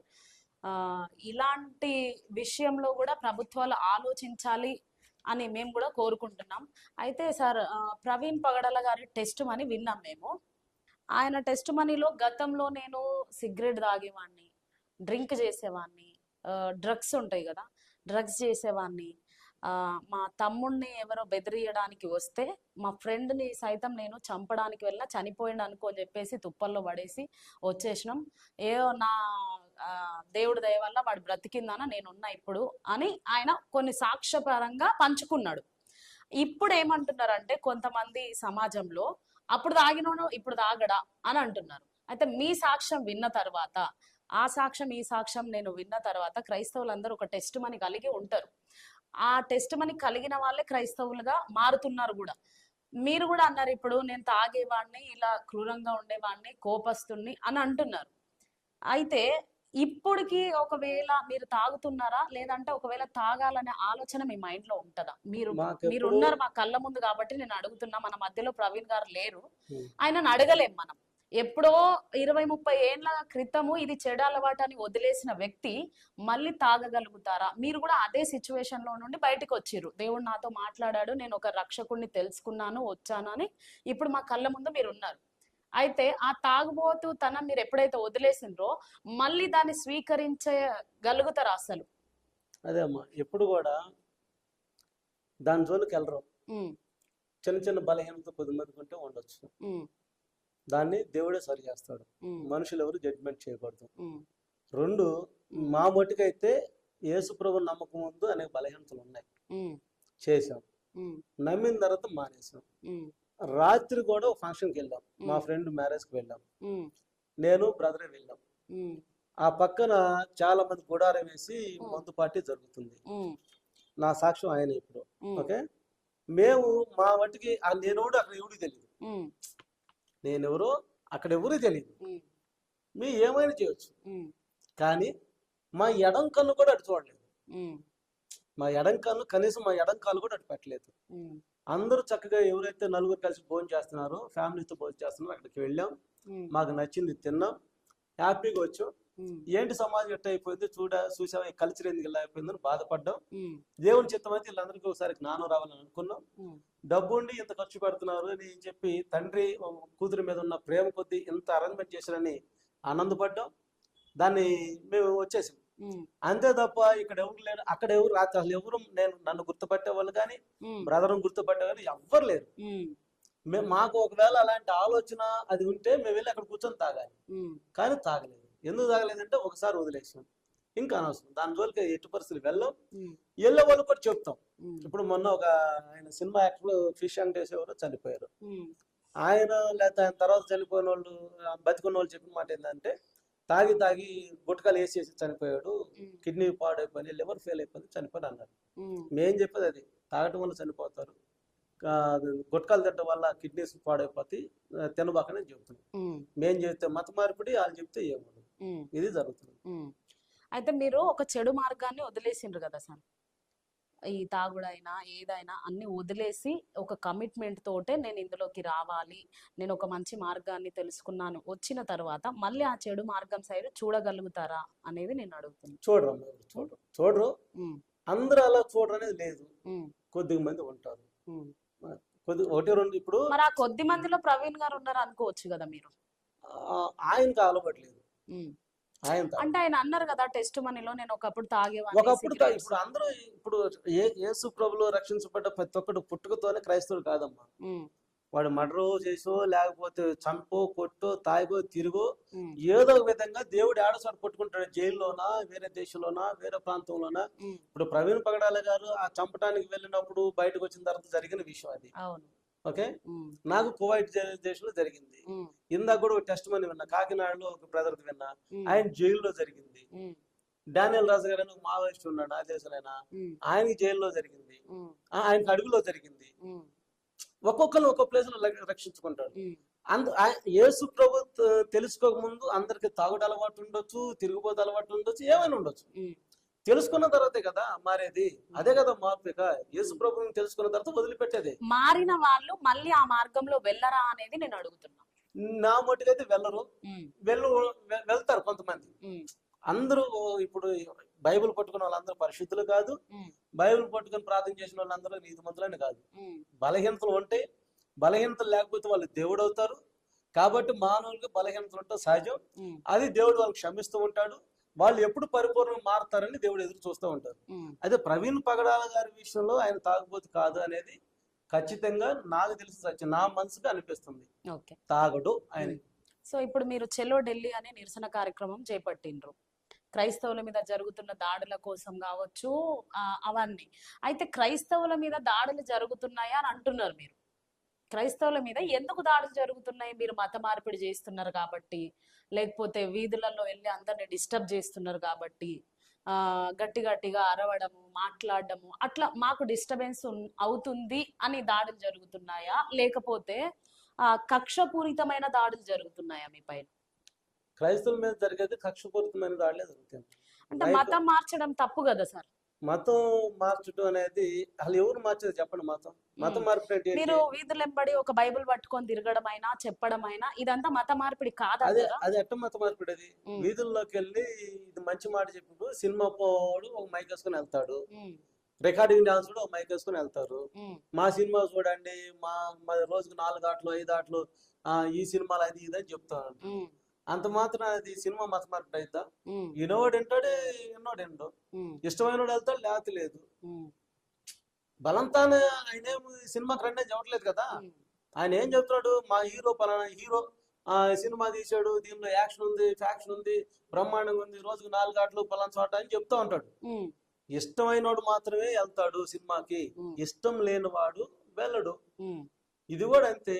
ఉమ్, ఇప్పుడు అలాగని ఈ భారతదేశంలో, ఈ సెక్యులర్ దేశంలో, ఉమ్, ఈ డెమోక్రసీ దేశంలో డాక్టర్ అంబేద్కర్ ఇచ్చిన రాజ్యాంగ హక్కు, మత స్వేచ్ఛ అనేది ఎవరైనా ఏదైనా ప్రకటించవచ్చు అన్నారు. ఉమ్, నువ్వు వెళ్ళి అక్కడ పాపం చేయి, నువ్వు వెళ్ళి అక్కడ ఇచ్చేయి, నీకు డబ్బులు ఇస్తున్నాం, నీకు రేషన్ ఇస్తున్నాం, నీకు అయ్యిస్తున్నాం, నువ్వు యేసు ప్రభు నమ్మంటే మత మార్పిడి. ఉమ్, ఎప్పుడైనా మీరు ఒకటి గుర్తుపెట్టుకోమ్మా, మత మార్పిడి అంటే ఒక వ్యక్తిని కొనటం, ఉమ్, ఒక వ్యక్తి చెప్తే కాదు. ఉమ్, ఇప్పుడు ఇది మంచి మార్గం, నేను నమ్మాను, నువ్వు నమ్మంటే అది మత మార్పిడి కాదు. ఉమ్, ఇప్పుడున్న సమాజం ఏంటంటే అదే మత మార్పిడి అంటుంది. ఉమ్.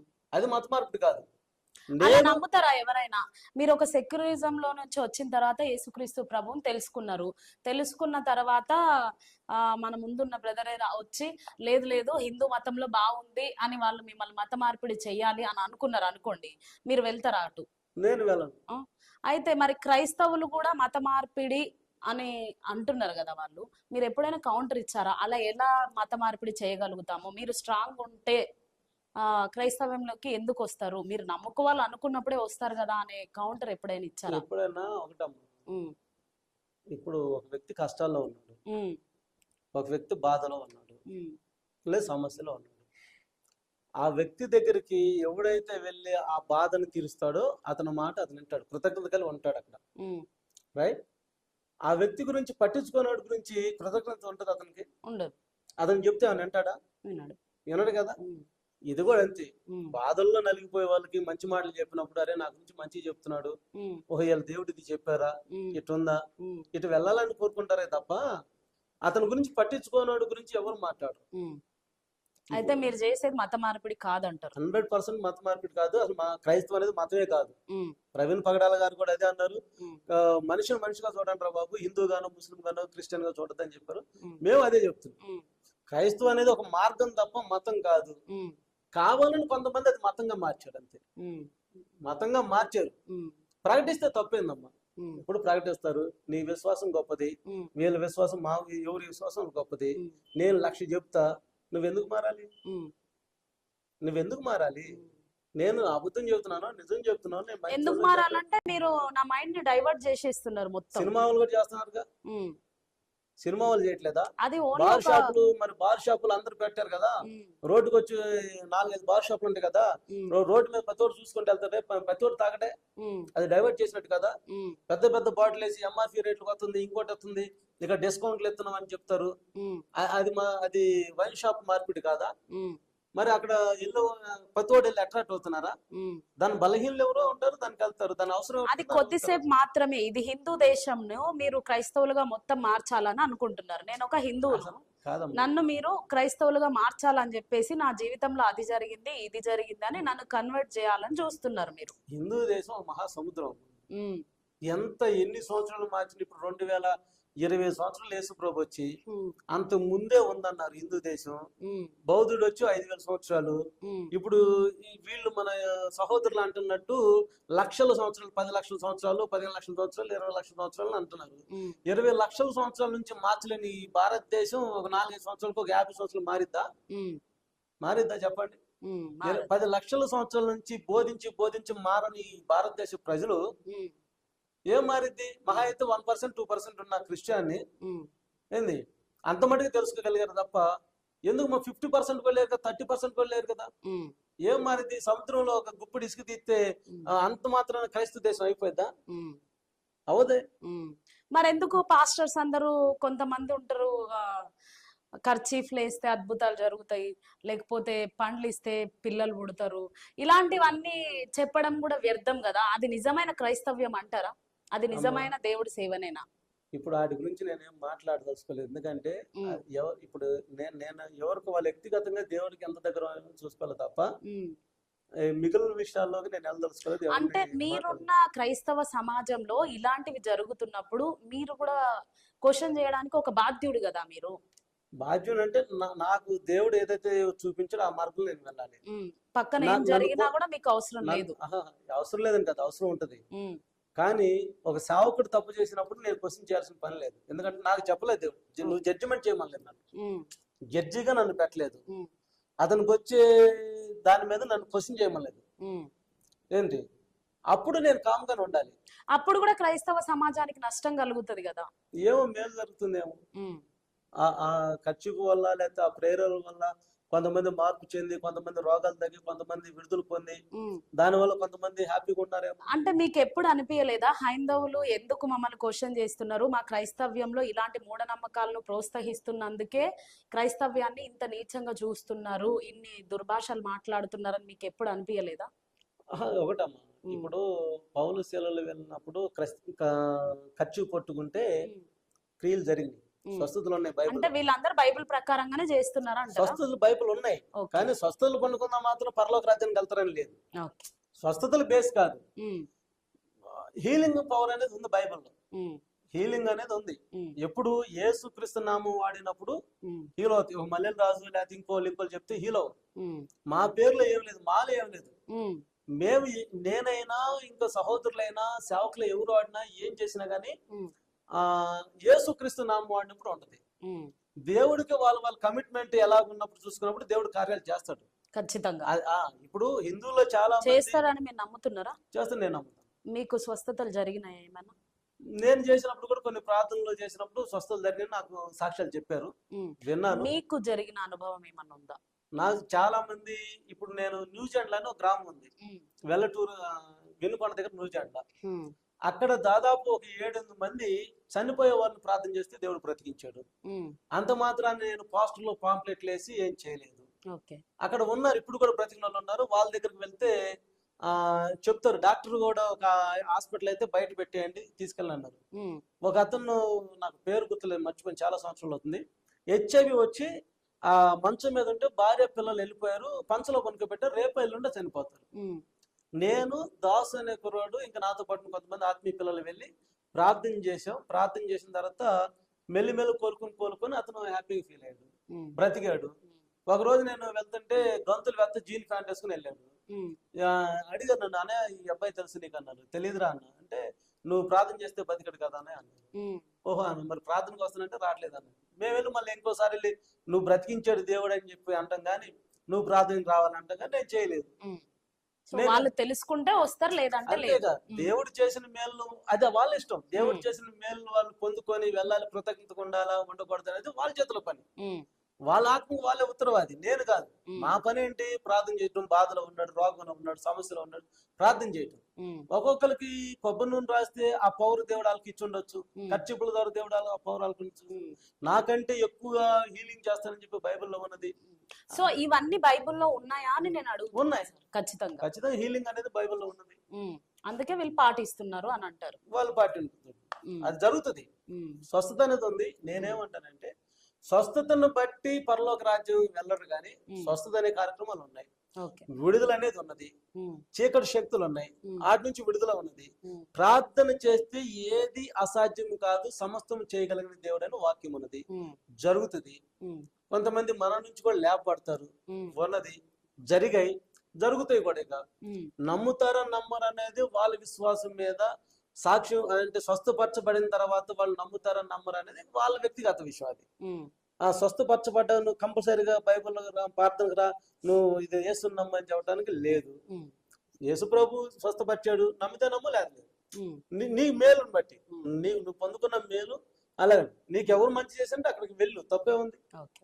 సో ఇప్పుడు ఈ చెల్లో ఢిల్లీ ప్రోగ్రామ్ గురించి మా మీడియా ద్వారా క్రైస్తవ సమాజానికి గాని, సేవకులకు, పాస్టర్స్ గాని ఏమని చెప్పాలనుకుంటున్నారా? నేను చెలో ఢిల్లీకి మొదలుపెట్టిన ఉద్దేశం ఏంటంటే, క్రైస్తవుల్ని అయ్యో పాపమని ఏ పొలిటికల్ లీడర్స్ అంటలేదు, ఎవరు కూడా సపోర్ట్ చేయటం లేదు. ఈ దేశంలో మేము పౌరులమే, ఈ దేశంలో మాకు హక్కు ఉన్నది. చస్తే ఈ దేశంలోని మేము పుట్టిన గ్రామంలోనే పూడ్చిపెడతారు. కాబట్టి మాకు ఎవరికైతే అందరికి, హిందువులకి, ముస్లింకి, క్రిస్టియన్కి రాజ్యాంగం అనే ఒక హక్కు ఉన్నదో ఆ హక్కును మా హక్కును మాకు కల్పించుకోవటం కొరకు, ఆ హక్కులను మేము పోరాటం ద్వారా సాధించుకోవటం కొరకు ఇది శాంతియుతమైన ఆత్మీయ పోరాటమే తప్ప ఇది ఏదో విప్లవానికి సంబంధించిందో కొట్లాటికి వెళ్ళేది కాదే కాదు. ఏ గవర్నమెంట్ అయినా సరే, ఎవరు ఏ గవర్నమెంట్ వాళ్ళు క్రైస్తవులకి చేసినది లేదు. కాబట్టి మాకు కనీసం కొట్టినా తిట్టినా మాకు ఒక క్రైస్తవులకు ఒక రక్షణ చట్టం ఒక అట్రాసిటీ చట్టం ఎట్లా ఉంది, ఎస్సీ ఎస్టీ అట్రాసిటీ చట్టం ఎట్లా ఉందో, ఉమ్, ఈ చలో ఢిల్లీ ద్వారా మేము ఒక చట్టాన్ని, క్రైస్తవులు జోలికి వచ్చిన, క్రైస్తవులు హింసించిన ఒక యాప్, ఒక చట్టం కావాలి, ఇది కొద్దిగా క్రైస్తవులకు ధైర్యంగా ఉంటుంది అనే దాని మీదే ఈ పోరాటం చలో చేస్తున్నారు. చేస్తూ ఢిల్లీ చేస్తూ ఉమ్, ప్రవీణ్ పగడాల గారి మరణం కూడా అందరికి యావత్ క్రైస్తవులకు తీరం లోటు కాబట్టి ఉమ్, ఆయన మరణాన్ని కూడా గుర్తు చేసుకుంటూ ఇంకేదన్నా కోర్టుల్లో ఇంకేదన్నా ఇప్పుడు నేషనల్ ఎన్ఆర్సి ఆయన సాల్మన్ రాజు గారు ఉమ్, ఆయన తీసుకొచ్చి మరి ఆయన విచారణలో కూడా నేషనల్ హ్యూమన్ రైట్స్ వాళ్ళు కొద్దిగా ఇంకా డెప్త్కి వెళ్ళి విచారణ చేపట్టి మరల ఇంకేదన్నా మర్చిపోయి ఉంటే, ఇంకేదన్నా వదిలిపెట్టిన గుర్తులు ఏమైనా ఉంటే ఉమ్, అవి కూడా తీసుకుని తప్పు అయితే తప్పు, ఒప్పు అయితే ఒప్పు తెలియజేయడం కోసం ఉమ్, ఈ చేలో ఢిల్లీని పిలుపునిచ్చి, ఇది ఇంతే కాదు క్రైస్తవులందరూ కూడా ఒక తాటి మీదకి రావాలి, ఉమ్, 133వ దావీదు కీర్తన సహోదరుల ఐక్యత కలిగి నివసించుట ఎంత మేలు ఎంత మనోహరం అనే ఒక వాగ్దానాన్ని చేతపట్టుకొని ఉమ్, అందరం కలిసి ఉండాలి, ఆ మతాలు కులాలు వర్గాలు వర్ణాలు లేకుండా ఒక తాటి మీదకి రావాలనే ఉద్దేశంతోనే చలో ఢిల్లీని పిలుపునిస్తున్నాం. ఉమ్. సో చలో ఢిల్లీ జంతర్ మంతర్ అనే నేమ్ ఎందుకు పెట్టిరు సార్? అసలు జంతర్ మంతర్ అంటే ఏంటి? అదొక ప్లేస్ అక్కడ. Okay. ఒకప్పుడు అక్కడ జంతర్ మంతర్ ఒక మ్యాజిక్ గార్డెన్ ఉండేది. ఆహా. అక్కడ పీసీ సర్కర్ లాంటి వాళ్ళు ఏదైనా మ్యాజిక్ షో చేస్తే అక్కడ వచ్చేవాళ్ళు. ఉమ్. ఇప్పుడు ఆ పార్కు లాగా చేశారు దాన్ని, ఒక రోడ్, అది జంతర్ మంతర్ అంటే ఒక ప్లేస్ పేరు అది. ఓ, ఢిల్లీలో ఆ ఒక- ప్లేస్ పేరు జంతర్ మంతర్. yes. అందుకే మీరు కూడా చెలో ఢిల్లీ జంతర్ మంతర్ జంతర్ అని మంతర్. పెట్టిరు. అక్కడ ఎవరైనా ఇండియాలో ఎవరు ధర్నా చేయాలన్నా, నేషనల్ లెవెల్లో తీసుకెళ్లాలంటే ఉమ్, ఆ జంతర్ మంతర్ ధర్నా చౌక్ అన్నమాట. ఓకే. ఇక్కడ మనకి ఇప్పుడు హైదరాబాద్ లో ధర్నా చౌక్ ఎలా ఉంటుంది, అవును. అక్కడే చేయాలి. ఆహా. అందుకని- ఢిల్లీలో ధర్నా చౌక్ ఇది. ధర్నా చౌక్ పేరు ఉమ్. జంతర్ మంతర్. సో చూసాం కదా, ఇంటర్వ్యూ చూసిన వాళ్ళందరూ కూడా ఇంకేమైనా క్వశ్చన్స్ ఉంటే కామెంట్ చేయండి. అలాగే మల్లెల రాజు గారి సాక్ష్యం విన్నారు కదా, దాని గురించి కూడా మీకు ఎలాంటి డౌట్స్ ఉన్నా ఏమున్నా కూడా దాని ద్వారా మీరు ఇంకా ఏదైనా తెలుసుకోవాలి మా మీడియా ద్వారా అంటే కామెంట్స్ చేయండి. కామెంట్స్ రూపంలో మేము మళ్ళీ ఇంకొకసారి కూడా సార్ని ఇక్కడ పిలిచి ఇంటర్వ్యూ చేయడం జరుగుతుంది మీటింగ్ తర్వాత. ఈ ఢిల్లీ పిలుపునిస్తున్నారు. సో దాని గురించి ఆర్థికంగా అయినా లేకపోతే క్రైస్తవ సమాజంగా కదిలి వెళ్ళడానికైనా సహాయం చేయవలసిందిగా మేము కూడా కోరుకుంటున్నాం. మా మీడియా ద్వారా కూడా కింద మల్లెల రాజు సార్ నెంబర్ ఇస్తాము. వెళ్ళాలనుకునే వారు కూడా కాంటాక్ట్ అవ్వండి. ఆర్థికంగా సహాయం చేయాలనుకునే వారు కూడా కాంటాక్ట్ అవ్వండి. ఇదైతే ఈ నంబర్ గురించి కానీ ఫోన్ పేల గురించి దాని గురించి సార్ చెప్పలేదు మాకు ఎలాంటిది. మేము అంటున్నాం మా మీడియా తరఫు నుండి ఏదైనా ఉపయోగపడుతుందేమో కదిలి వెళ్ళడానికి అన్నట్టుగా మేము చెప్తున్నాం. సో చూసారు కదా ఇవాళ ఇంటర్వ్యూ. మళ్ళీ ఇంకో ఇంటర్వ్యూతో మేము ముందుకు వచ్చేస్తాం. అంతవరకు చూస్తూనే ఉండండి టుడే 18 న్యూస్. ఇంకా అంతేగాని ఫోన్ పేలు స్క్రీన్ షాట్లు పెట్టడం అలవాటు లేదు. మీరు అన్నట్టు కరెక్టే, నేనైతే చెప్పలేదు. మాకు చెప్పలేదు. ప్రేరేపణ ఉంటేనే, అవును. అంతేగాని ఇందులో ఇవ్వాలి అనే రూల్ ఏం లేదు, ఇస్తేనే ప్రోగ్రామ్ జరిగిద్దని రూల్ ఏం లేదు. ఆ బాధ సాధకులు అప్పో సొప్పో మేము ఏదైనా మా కష్టాలు మేము పడి చేయగలం. అసలు నంబర్ గురించి అయితే సార్ మాకు వివరించలేదు, సడన్ గా నేను అనేసిన. అందుకే మళ్ళీ లాస్ట్ లో నేను వివరణ ఇచ్చిన అన్నమాట. ఈ ఫోన్ పేలు గూగుల్ పేలు అవన్నీ మ్యాండేటరీ కాదు అని సార్ ముందే అన్నారు. కానీ మీడియా ద్వారా మేము ఏం చెప్తున్నామంటే క్రైస్తవులందరూ కదలి రండి అనే పిలుపును ఆహ్వానిస్తూ ఆర్థికంగా మేము కూడా మా చేయి కూడా ఉండాలి అని అనుకునే వాళ్ళు మాత్రమే చెయ్యండి అని మేము కూడా చెప్తున్నాం. ఇందులో సార్ వాళ్ళది కానీ ఇంకెవరిది కూడా ఎటువంటి ఫోర్స్ అయితే లేదు. అంతేనా సార్? అంతే, 100% అంతే. ఒకవేళ ఎత్తు చూపించాలనుకుంటే దీనికి ₹1 కూడా మీరు పంపించొద్దు. మీరు ఏదో దీని గురించి బ్యాడ్ గా కామెంట్ చేయాలి, ఇలా ఒకవేళ ఈ ప్రోగ్రామ్ ద్వారా డబ్బులు దండుకోవడానికో లేకపోతే ఇలాగ వసూలు చేసుకుంటున్నారు అనుకుంటే మీరు దీనికి ₹1 ఇవ్వాల్సిన పని లేదు. ఒకవేళ ప్రేరేపించి ఇంకేదైనా మేమే స్వయంగా డబ్బులు పే చేస్తామంటే భోజనాలకు అయ్యేది, ట్రాన్స్పోర్ట్కి అయ్యేది, అక్కడ అరేంజ్మెంట్స్ కి మీరే మా నేషనల్ కోఆర్డినేటర్ నెంబర్ ఇస్తాం, వాళ్ళకి ఫోన్ చేయండి, మీరే పే చేయొచ్చు. ఒకవేళ అది కూడా ఎందుకంటే అంటే మీరు చూస్తా ఊరుకునే తప్ప ఇది రూల్ ఏం కాదు. ముమ్మాటి చెప్తున్నాం. మీరు మీ మనసుకి ఏదైనా బాధ కలిగించే ఒకవేళ ఎందుకు పంపించాలనుకుంటే మీరు ఇందులో ఒక చిన్న ఎంపీ కూడా ఇవ్వాల్సిన పని లేదు. అది సో క్లియర్ గా చెప్పేశారు కాబట్టి మేము కూడా అసలు సార్కి తెలియదు మేము నెంబర్ చెప్తామని. ఎంతో ఖర్చుతో కూడుకున్న ప్రోగ్రామ్ ని ఏర్పాటు చేశారు కాబట్టి మా మీడియా ద్వారా మేము కూడా తెలియపరుస్తున్నాం. అంతే, ఇందులో ఎటువంటి ఫోర్స్ అయితే లేదు. So thank you so much sir, మీరు ఎంతో దూరం నుండి వచ్చి మాకు ఇంటర్వ్యూ ఇచ్చినందుకు, మీ గురించి తెలియపరిచినందుకు. మళ్ళీ ఇంకెప్పుడైనా కూడా మేము కలుద్దామని ఆశిస్తున్నాం. ఢిల్లీ ప్రోగ్రామ్ కూడా సక్సెస్ఫుల్ గా మీరు వెళ్ళి రావాలని కూడా మేము మనస్ఫూర్తిగా కోరుకుంటున్నాం. Sir. Thank thank you. You. Praise praise